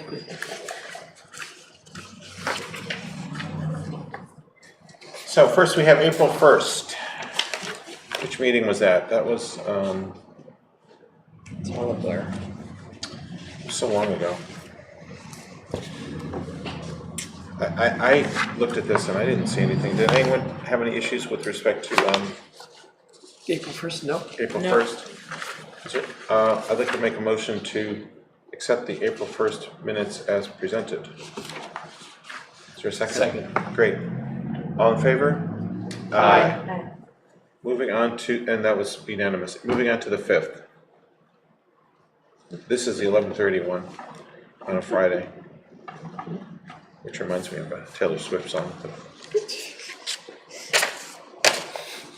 Are there issues with respect to the minutes? No. No. I'll move to approve the Thank minutes you. of April 5th. I'll second that. You can't, you weren't there, were you? No, the 5th I was, the 15th I wasn't. I was in Oh, yeah, Albany. okay, right, sorry. I seconded it. All in favor? Aye. Opposed? That was unanimous. So the 15th I'm going to abstain. You guys had a long meeting. Sorry, I missed it. Yeah, I'm sure you're. No, you're not. that was a tough one. I'd like to approve the minutes. So the only slight modification in, so it's the April 1st draft, okay? What? Nothing. Forget it. Just in the corner, it says April 1, but it's the. Oh, yeah, I saw the- that too, yeah. Should be the 15th. I will move to approve the minutes of the select board meeting of April 1st. Sorry, 15th. April 15th. Thank you, yes. I'll second, Nancy seconded that. Any further discussion? All in favor? Aye. Abstain? All opposed? Nobody? I'll abstain. That was complicated. Okay, so now we're moving to, where'd my agenda go? Oh, we're almost done. Wow, look at that. Alex, town manager report. Town manager report. So, for upcoming events, I'll skip town meeting stuff, although I'll mention that, we already covered some of that, but we do, on Thursday at 5 p.m. at the Rockefeller Center in Dartmouth, do have an open house forum for candidates that are running and for people to come out and ask questions about what's happening in town meeting and learn a little bit more about getting involved in town government. Where do people park when they go to the Rockefeller Center? You can park on the street. The street, there's usually Street parking from 5 parking. p.m. and on, yeah. And you can park in Maynard parking lot on the north side of Maynard Street, you know where the hospital used to be. Where the hospital used to be. But there's on-street parking. Okay. And everyone should know that after 5, you can park in any of the Dartmouth parking lots. And town, for that matter. It's true. That's why we put up some of those banners that reminded people that there's actually a lot of free parking hours in Hanover. More than people, after 5, Sundays, and now Saturdays in the garage too. Joanna, excuse me for interrupting, does that also include the lot that is right beside your building? No. That's one of the few that is not free. Well, it's because it's Hanover Inn parks there. Okay. That's like part of the permit was That Hanover. Hanover Inn parks. Okay. That's where valet parking happens. Yeah, they're overage at the end. And that's on the east side of Fort Courier Place. Right, it's so often empty. Thank you. I'm just including the links to each of our, to the HOW, to Aetna, to Parks and Rec, each time I put the report out. There is an interesting event, May 22nd at 6:30 at Trumbull Hall that Aetna's doing about a little bit of the history of Live Free or Die, which is That looked interesting. yeah, by far my favorite state slogan. I think also one of the misunderstood. It's a wonderful story about New Hampshire history in that slogan. Yeah, what's the date on that again, please? May 22nd at 6:30. So that sounds like that. And there's actually, that person is doing that talk around New Hampshire. So if that day doesn't work, but you really want to hear it, I'm hoping at some point on the podcast I'd like to get someone in talking about that. I just think it's such an interesting history. Do you know the speaker? I don't remember his name, and it's not on my notes here. I'm not sure. I can look it up. But it was a historian that Jeff suggested, like, was going to be very interesting. So those are some upcoming events. Moving on to HR and personnel. Since the last report, and it's a little early because I usually do my report the second meeting of the month. We've had 1 employee leave and none start employment. We do have 10 current openings right now. And you can find all those online at hanover.nh.org/employment. We've also had finalists that have been identified in the fire chief search, and we hope to have an announcement in the next several weeks. So those are all the HR related updates. What about the sustainability coordinator? That is also, we are beginning outreach to do screenings for those candidates. So we're running a little bit behind on that one, but yep, process too. Next are a couple budget finance updates. I could read through the audit, but also Ellen does happen to be here, but also I could save you all that, but also if Ellen, you wanted to give a quick remark, or I could attempt to summarize, get some knowledge from the select board. So maybe a quick summary. She's been sitting patiently through the whole meeting. I think it's only fair that she gets a speaking engagement moment. Although I'll have to bring my glasses, speak off the top of my head. No, I just think that one thing that in the town manager's report, we will be, Alex and I will be providing you with an update at each meeting. So we'll make sure to be commenting in the town manager report, so there's progress not only on completion of the 23 audit, but resolution of some of the issues that were raised in the 22 audit. I think most significantly,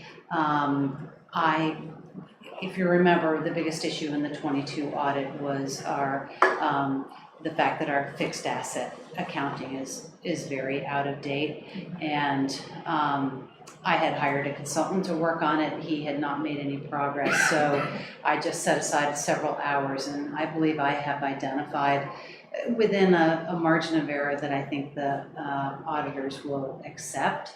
I believe that I can construct accurate inventory of our fixed assets and move forward, and hopefully have at least resolution enough that when the 23 audit statements come out, that there could be some softening of their language and targeting full resolution for the fiscal 24 audit. The other thing that, with the support of both the Select Board and the Finance Committee, we are making progress on hiring of the accounting HR analyst. Great. Have 2 finalists coming in this week. So lots of technical accounting experience and, great tenacity and attitude, at least came through on their phone screen. So we'll see where that goes. But I think that, we are making progress. We will bring this to resolution. Yay, thank you very much, Alan. Thank you, Alan. Thanks. Thank you, Alan. I have a quick town meeting question. I promise. It's such a comfort to have you nearby when we're discussing numbers in front of, 400 citizens. Will you be either on the dais with us or so close that you can come up to the microphone easily, if necessary? I'll sit. Yeah, we're gonna do what we did last year. Yeah. So we're both up there. With my laptop and my extra screen. Multiple screens. Great, Yeah. great. And your, Potentially working internet. through And my Sierra. glasses, yes. and your smile and your glasses and your camaraderie. Thank you very much. It Thank means you, a lot Ellen. to all of us. Thank you. Thank you. Alex, are you done or? Nope, so the rates and fees also on the budget and finance side, we already talked about a little bit, we'll be talking about those in June. Moving on to housing, redevelopment and planning. Don't have any updates for the Make-Work Community Workforce Housing Project. Rental registration, we are still interviewing candidates for that position. That has been one of the more challenging ones that we've been trying to hire for lately. We did get some grant funds, so thank you to the planning department. We already talked about those. That was at $90,000. Also just wanted to mention that Rob, our planning director, presented alongside a couple other folks like Trust for Public Lands at the Saving Special Places Conference that was hosted at UNH Extension, and I just think it's great when staff go out and get to present the work that they're doing in Hanover and other places, so I just included a link to Rob's presentation if you want to go check that out, and so thank you, Rob, for doing that. Moving on to transportation and mobility. So there's a section here of an update with Lebanon sidewalk repairs. I'm happy to go through that, but also I know, Jenny, you spoke with Rob earlier today and worked out some stuff that's more recent, I think, than what's in here. Is that fair? Oh, I just asked him some questions about the red stuff. Okay. Yeah. So I didn't know if anybody, rather than trying to go through all of that, the goal was to... Yeah, it's pretty quick if you want. Sure. I mean, the goal was to basically do the sidewalk on Lebanon Street. We had talked about using the ARPA money, which was a big chunk we had set aside for that. And the goal was to do that in a way that would not prevent us from doing more complete streets work in the future. There's only a few small changes that we are making that go in that direction. Basically the one is a new mid-block crossing. And so that seems pretty important at that intersection, but at that section on Lebanon Street, there's a lot of people walking from parking across the street. Can I ask this is just a map. Near the hop and... Right, what's the difference between all these maps? Like, which one are we It's going with? extending, it's a series of the entire street, Oh. going from Main Street Got it. all the way down to the co-op. I mean, from along Lebanon Street versus, Right. when I saw this, I'm like, oh, we're repairing Lebanon sidewalks? Oh, wait a minute. That's No. awesome. No, these two are the same. This one and this one are the same. The one with. So what are the red, what's the The red? red is the proposed sidewalk repairs Fixes. to begin, I guess, this week. Okay. And the crossing is, The Right, crossing is Where by people cross anyway. the hop, kind of We're where making the official where former people market cross, table right. was. Is there gonna be a what are those things called, Jenny? A flasher, it says, I thought it said that they proposed an RFFD Yeah, I on see here. it, yeah. It's very, it's a little fuzzy, this map, but that's what it seemed to say. That's a really good idea. Yeah, I think that will help a little bit. It'll help a lot. I mean, it's a little, of course, we're width limited on a lot of these streets, but again, the goal is to not do anything too drastic, but spend the ARPA money on stuff that we were going to need to do anyway, but that also adds some benefit, as well. So the goal here was to not take options off the table in the long term. Okay. And that work will be starting pretty shortly. Yeah, I think my concerns were at the top, sort of from Main to that mid-block crossing, just, that's not yet really designed for people on bikes. So Right. it's a little Yep. hard to say whether, the redoing the sidewalk, impacts that. It seems as though the sidewalk on the south side is very narrow by the post office and so narrow as to not really present as a nice downtown. So maybe a little width there would be interesting. Where the paint is, where people can't go, that may be more interesting as a curb extension, because that would help our pedestrians, and it's marked out like you're not supposed to drive in it, but there may be plow issues there. We talked about in front of Visual Arts Center, that crosswalk is very much a desire line if you're coming out of visual arts and going to like dorms, but we'll want to make sure we keep the crosswalk that's already there on the west side of the intersection, because that's like if you're going from Town Garage to the Hop, or from anywhere on the north side of the street to Ramonto's, you want to go down like the Courier Place sidewalk side of the street. And then we talked about at Hovey, there's a nice curb extension sort of into Lebanon Street, but there should likely, it would be great to have a curb extension into Hovey, because Hovey is sort of 3 vehicle lanes wide, and we're missing a sidewalk segment from Lebanon to St. Denis. And by providing that curb extension sort of into Hovey would allow us at some point to connect that sidewalk. So if we're doing that curb extension, we should maybe do that fully. That was the other. Where are we missing a sidewalk? Between Lebanon and the St. Denis path along Hovey Street. Where there's Where diagonal parking on, if you're going down Hovey, it's on the right-hand side. Yeah, it's on, Right. if you have Sanborn on the right. And we talked a little bit about Sanborn, and I think there's one place that I think it would have been nice to have a curb extension on the other side of Courier Place. Oh, there is a curb extension there. We talked that the plan is to keep that, it's just not on this drawing. And likewise, there's a curb extension kind of by the loading dock that's not shown on this diagram, but the plan is to keep that. Okay. That it's already there. It sounds. It's not, the plan is not to take that out, it's just, yeah. Thank you, Jenny.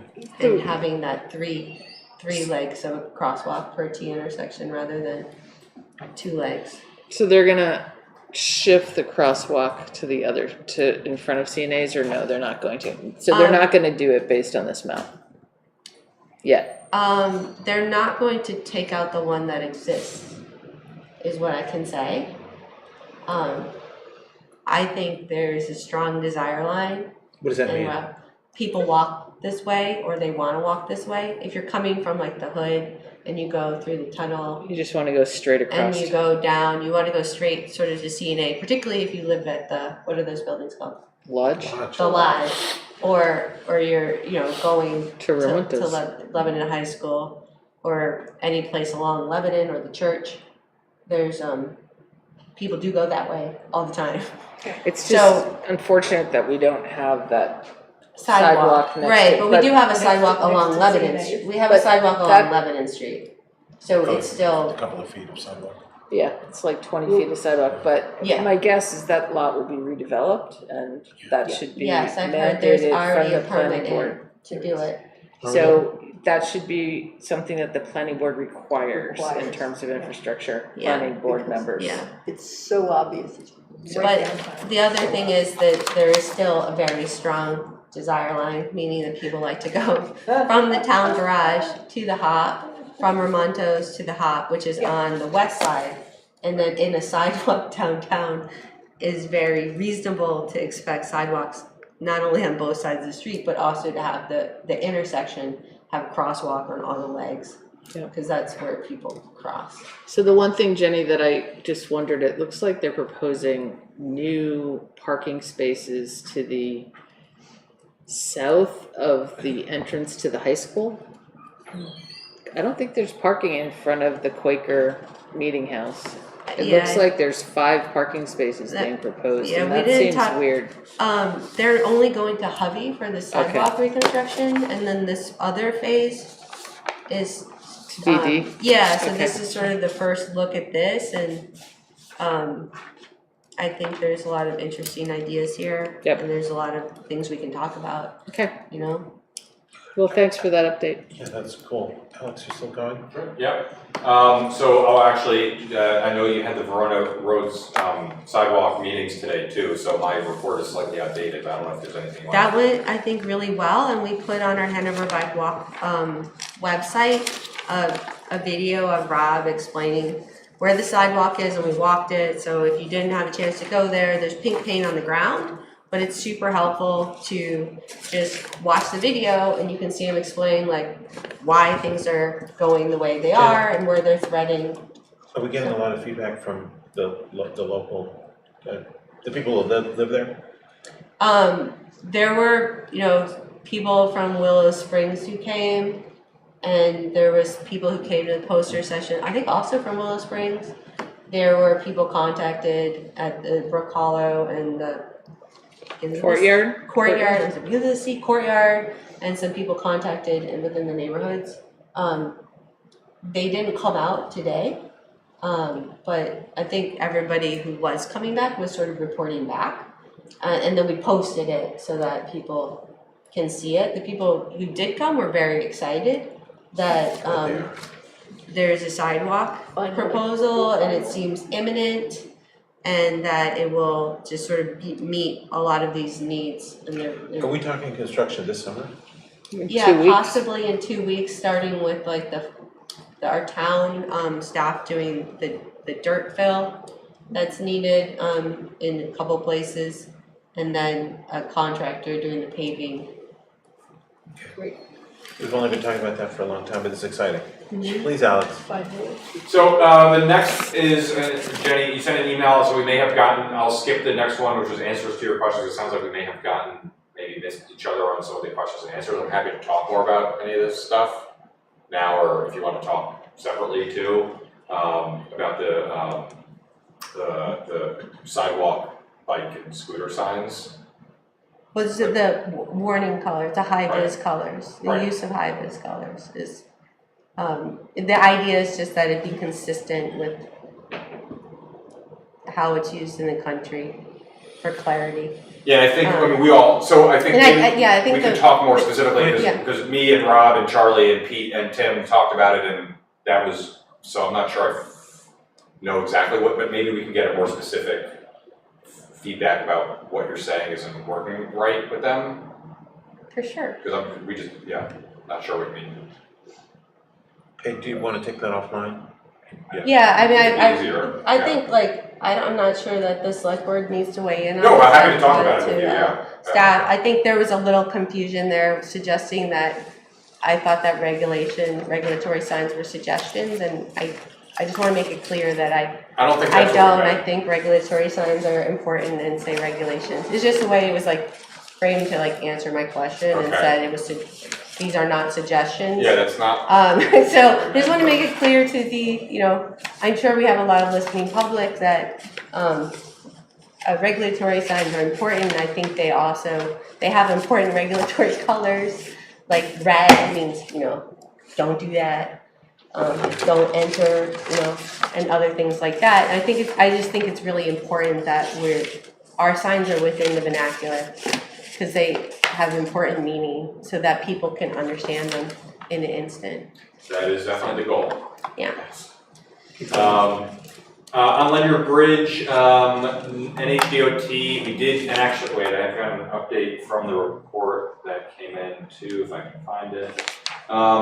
So a couple things. So NHDOT is doing some very temporary painting that will then be redone in like a few more weeks. So I don't know exactly what they're doing right now as far as where they're putting the paint. But we did also get word back because NHDOT had reached out to V-Trans to get permission to do paint instead of thermoplastic on the bridge. The idea was that we wanted to do something that would allow us, again, not set something in for years, but that we expect that when West Wheelock corridor is done, that we would want to readjust Ledyard Bridge to match whatever that is, but we don't know exactly what that is yet. But so we have gotten that NHDOT, V-Trans both fine with that, so they are going to do it that way. It looks like they're going to start some crack and seal work in the next couple weeks, and then islands a few weeks after that, final paving a few weeks after that, and then potentially in June or later, they'll do the more final temporary painting. And I have requested what they believe their plan is for that, so that we can take a look at it. So hopefully I'll get something back there and we can get a little more information. The RPC, Tim is going to help us is coordinating a meeting with NHDOT. We had followed up a couple times and not heard back. We did reach out to our state reps and they did help facilitate NHDOT kind of getting back to us, but Tim is going to take point on scheduling a meeting with NHDOT and going over the Dunster crosswalk, which the initial response from them was not particularly favorable. But some of it was a little bit technically beyond what I could easily parse, and then kind of same on the speeding issue.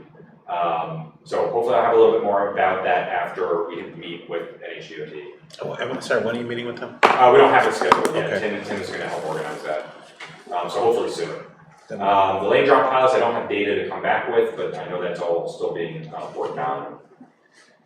On the downtown Hanover front of things, all the sort of conversations related to the downtown district and kind of what the long-term plans are, we're still having those conversations. Now that there's an item in the budget, obviously we need to wait for if town meeting approves all of that. We've obviously talked a little bit about Allen Street tonight already, so I can sort of skip that, but want to thank Parks and Rec for a great event a couple weeks ago, a good start to the year, I think. Also want to give a nod and an exciting update, I think, from Dartmouth, which is that in our last business group meeting last week, they had representatives from their procurement office talking about ways to try and get more downtown businesses like in the Dartmouth purchasing system. Basically, are there ways to help Dartmouth purchase more stuff locally, which is great.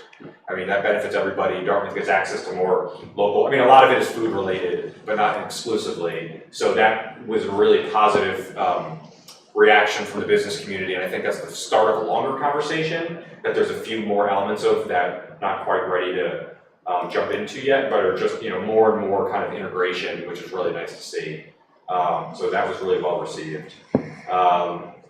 There were also some folks from the Prouty in our last meeting, and talking about ways that they can integrate their event, especially sort of after the events, like in the downtown. And so because actually this is in July, if now that we know that we're moving forward with the closure for 2 months, that we're going to work on doing a lot of outdoor stuff, which will be really nice. So part of the idea, and part of what we now have to sort of move quickly on, and why the approval tonight was important, was to sort of get the schedule worked out for a couple months and make sure that we have community groups that are aware that they can use the space. Now, so it's not just the businesses that are on Allen Street that are taking advantage of the space, but that we can bring more people down for that. So that's cool. And I think that would be, I mean, that talk about something that brings a ton of people into Hanover, and it'd be great. The idea of just live music and people walking around downtown after that is pretty exciting. And then also Dartmouth hired a student worker who is working on the Explore Hanover NH.com website. So they're making a bunch of updates to that, which is also a big plus. Because again, right now it's all business owners basically that are doing stuff, and obviously they're all pretty busy too. So that's kind of everything on the downtown side of things. The college and town updates, the main pieces were just kind of some of the downtown stuff that I just mentioned. I got a couple other updates as well, including one that I'm pretty excited to update about, which is the high-speed internet on the north end of town. That's exciting. So that's pretty cool, and that's something that our IT director, Corey, has been, we've had a couple meetings, because we've had a bunch of conversations with different stakeholders. Corey's really taken the lead on working with other stakeholders in the area, the ISPs, the internet service providers, there's some regional entities that are coordinating some of the grant funds, and it's actually great because Corey actually does this also in the town where he lives too, so he's like totally in this conversation in New Hampshire. And what we included in the packet was a letter from Liberty. I forget exactly how many houses it was. I think it was around 90 houses that we think, sorry, not Liberty, from Line Fiber, that we expect there to be about 90 more houses hooked up to high-speed internet on the north end of town, and we're still working on 1 or 2 other areas that are served by Comcast currently, trying to get them to do a little more too. And what's actually cool about the Line Fiber one is that it's not even grant money. They have, I think, private investor funds or however they're doing that. And so the estimate was around, we think this will hit about 3/4 of the homes. That's not an exact number. About 3/4 of the homes that don't have high-speed internet currently. Hopefully in a year or 2 we'll have it, which is pretty cool. That's very cool. Yeah. So where they, it's in the memo, but where are they bringing it in mostly? What area of town? I will need to pull up the memo to find the exact streets. Part of it is on the back of Moose Mountain, but it will take me a moment. I don't. Sorry, remember. 3 Mile. 3 Mile, I think, was one of the ones that wasn't covered in this actually. If I'm getting that right.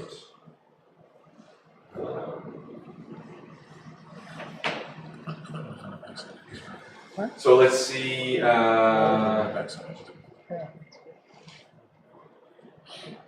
So this is River Road and Grant Road in the northeastern corner of Hanover, Rennie Road, Tranquil Brook Road, Lane, Fern Lane, Hanover Center Road, north of the intersection with Rennie Road, Dairy Lane, and portions of Thompson Road and Ivy Road? Yep. Is that right? And so those are the main ones. That's exciting. Yeah, so that's cool. Next is a letter of support. This is just more of an FYI. I think we already sent this in, which is Liberty Utilities is requesting this letter of support. I think we included a sample of it, right? Yep. Yes. I don't see that. And there's no obligation or financial commitment from Hanover's standpoint, but it allows Liberty to potentially do some smart metering stuff that can help us meet some of our Ready for 100 goals. So that's cool. So just an FYI there. We're also continuing to work on, and Tracy's helping take point on some of that too, getting together materials. We'll see how tomorrow goes. We're each attempting to attend a little bit in background maybe. The elected officials onboarding workshop that NHMA does remotely, and we've got some materials for that. So basically what we're looking at doing is just figuring out, we've talked about this a few times here, we were aiming for June, I'm guessing it's going to be July, not June, but is doing, starting a process of doing annual workshops with all of our boards and committees, and doing a right to know workshop, and doing a Microsoft Outlook workshop, and just all the things that kind of help set you up for success being on a board or committee here. Boards and staff, how boards work with each other, what the different positions mean, what the different terms mean, how to take minutes, all the different things, and just try to do a little bit of a crash course in team building once a year for all of our boards and committees. So that's something that we're working on, and trying to pull best practices from NHMA and some other towns to do that.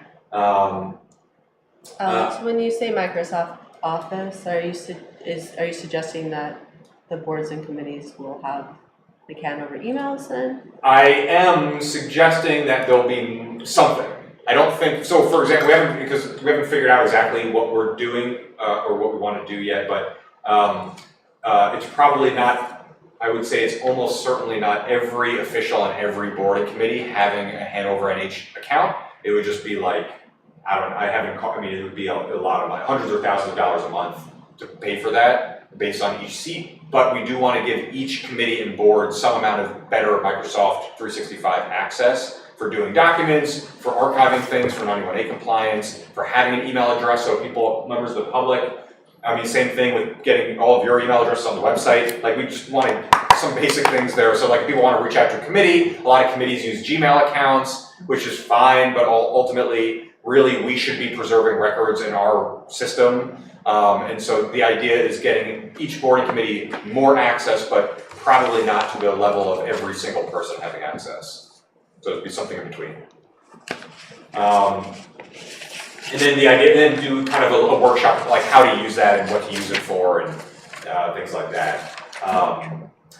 And then I think the last one was just that last month I spoke at an ICMA conference in Boston, this Local Government Reimagined, talked about podcasts and technology and public engagement in local government, and did a nice interactive session where people kind of talked about important things they were working on in their community and how the community being more informed about the projects helps make projects more successful. And so that was one where actually ICMA paid for all of that, so I wanted to thank them for that. So that wasn't a cost to Hanover, which was nice, but as I always talk about here, it's really nice to go to all the conferences and get the chance. That was a big AI conference, so a lot of technology related stuff. And that's everything. Thank you very much, Alex. I have an AI thing.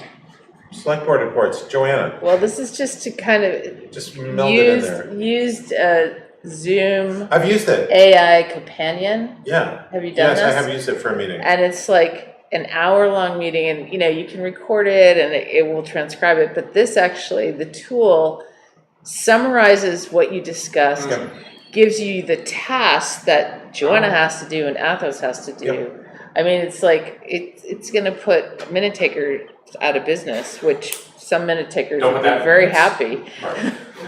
But I was blown away by how good. I mean, you really have to useful. review it. It's incredible. It would only work. It wouldn't work for a hybrid meeting. It only works well for everybody's on Zoom. Yeah. Like for example, the Conservation Commission. It's a hybrid meeting. Most of the members are here.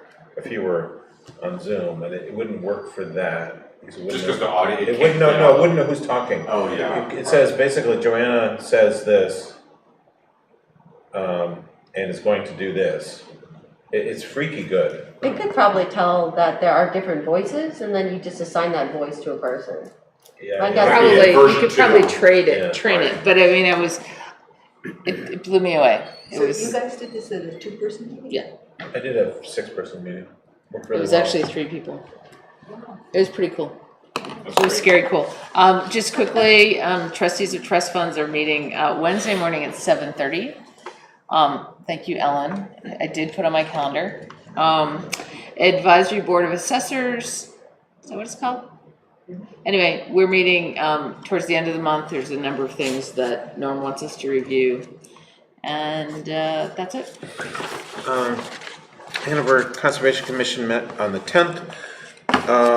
One really cool thing is the Lime Pinnacle Snowmobile Club has a grant And what they're gonna be doing is improving one of our trails, which goes from Goose Pond Road up to Grafton Turnpike. There's that little corner of Hanover where Grafton Turnpike, it's actually like this, or Grafton Turnpike cuts through, you can see it right up there. And that's gonna be improved. It's a really, they're gonna put in bridges and it's gonna be a really nice thing.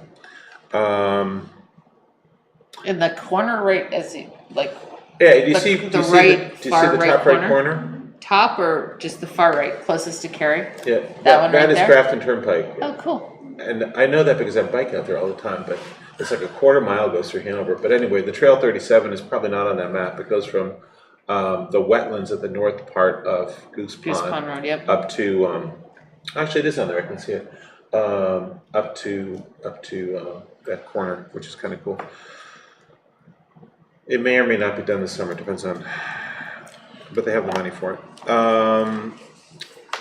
And they've accepted a new trails easement on the land on the Faulkner land, which is, I think, on Moose Mountain area. Yeah. And this is interesting. There's been a lot of talk on the Conservation Commission about climate change migration, meaning plants and trees in particular are going to be changing over the next 20, 30 years. And they're doing this experiment, well, not experiment, just going to see what happens when they've got these saplings donated, which may be better suited for the future climate up here. So it's going to be interesting, they'll look into the future. Nancy. Your planning board is meeting here in the office where we're meeting, the room where we're meeting tomorrow at 7. And there are going to be a couple of rather ordinary lot line reviews and so forth, but really exciting is a site plan review, design review for multifamily housing down on 25 West Wheelock. Very significant changes, so join us. Thank you. Jen.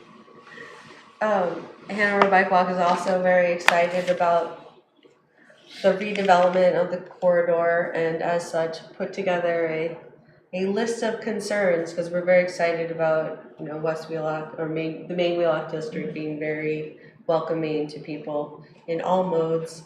Bike to School Day is this Wednesday, so if you're driving, watch out, and if you're biking, watch out. Hopefully can see lots of children, and people, you know, will be cheering them on at the roundabouts.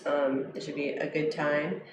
And May 13th, which is our regular Hanover Bike Walk meeting, but we will be having a presentation of a conceptual plan of the Girlbrook Path and how that may shape up, so we could check off a box and hopefully move forward with that. So we invite everyone to come, and that will be in the mayor room, 4 o'clock to 4:45 is about when that will be presented. And then I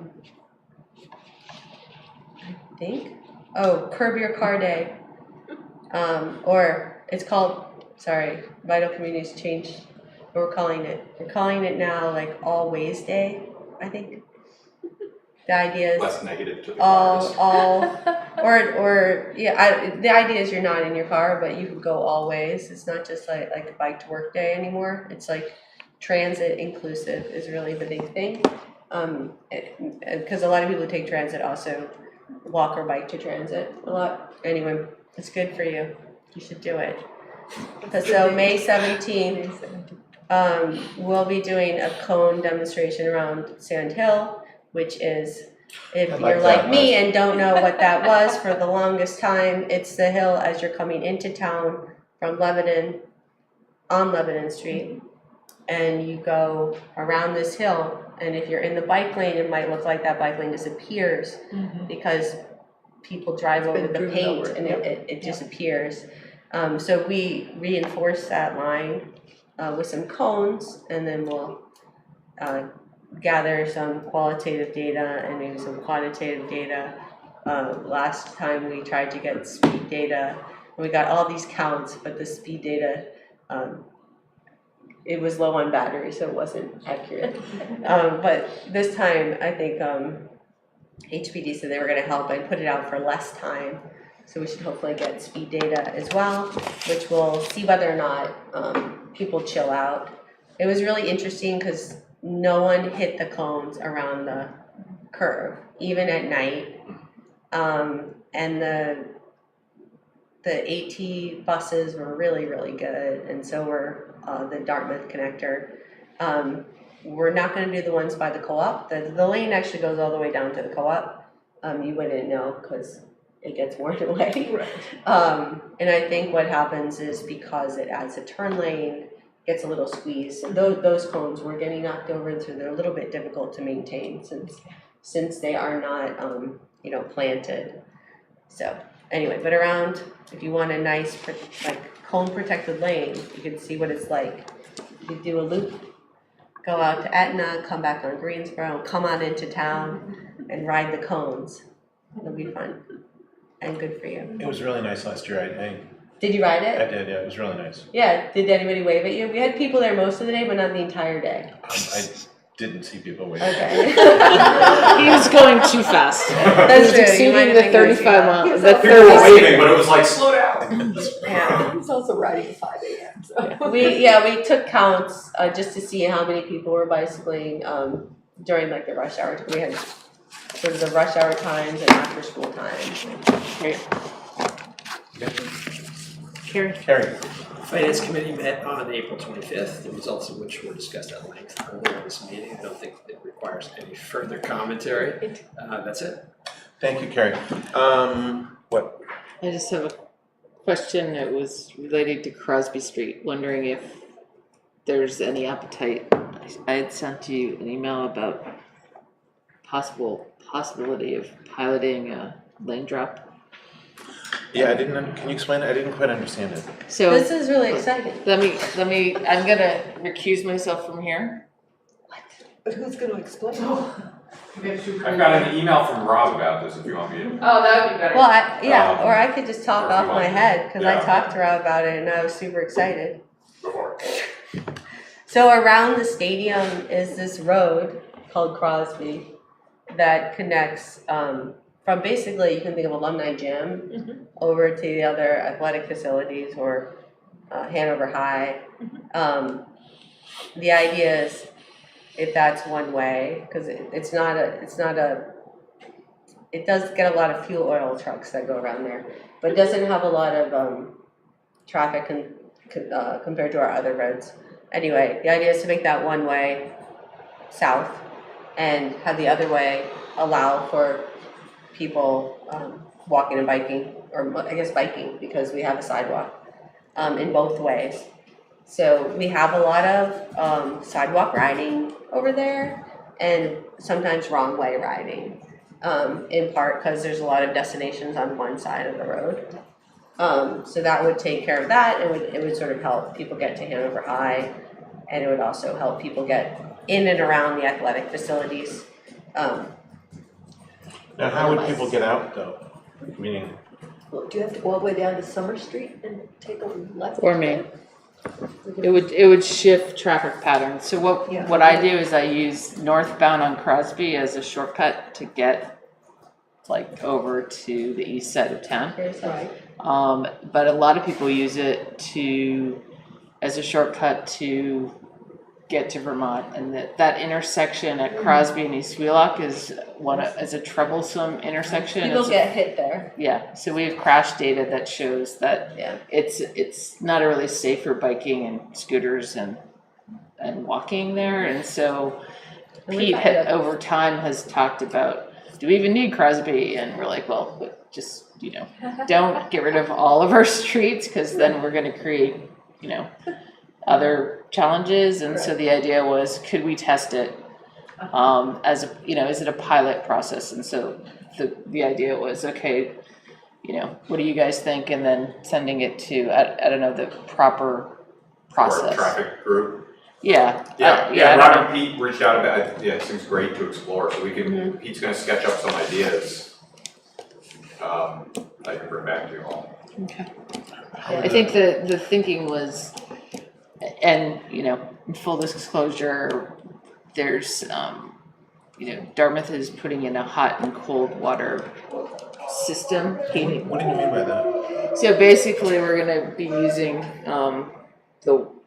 instead of having steam heat, it's gonna be water heat. Okay. So it's gonna be a hot water system instead of a steam system. And so what we need to do, or a cold water system. So what we need to do is run hot water pipes and cold water pipes to all of our buildings from geofields, which is, wells. And so one of the ideas was, how can we, as we're trenching a lot of the campus, how can you build it back better? Someone else used that term, but the thinking was, could we improve micromobility, improve safety, create a more interesting landscape, blah, blah, blah. And so this is one of the ideas that's being tossed about, but I love the fact that we're doing pilots and, it may or may not be a viable opportunity, but so that's the thinking. Awesome. And is this all prior to taking down the large smokestack? Yeah, the smokestack will be there for a while because it's going to take a while to get Dartmouth off steam. All the geothermal done. It's going to take a while to make that happen, but eventually that stack will come down. I don't think we need a non-public. Everybody agree with that? Okay. Can I make a motion to adjourn? I would love a motion to adjourn. I'll second that. All in favor? Aye. Opposed? Thanks, everyone. Thank you. Thank you. 4:10. Thank you. The one thing about that lane drop, it would be good to do it before school gets up. Yeah.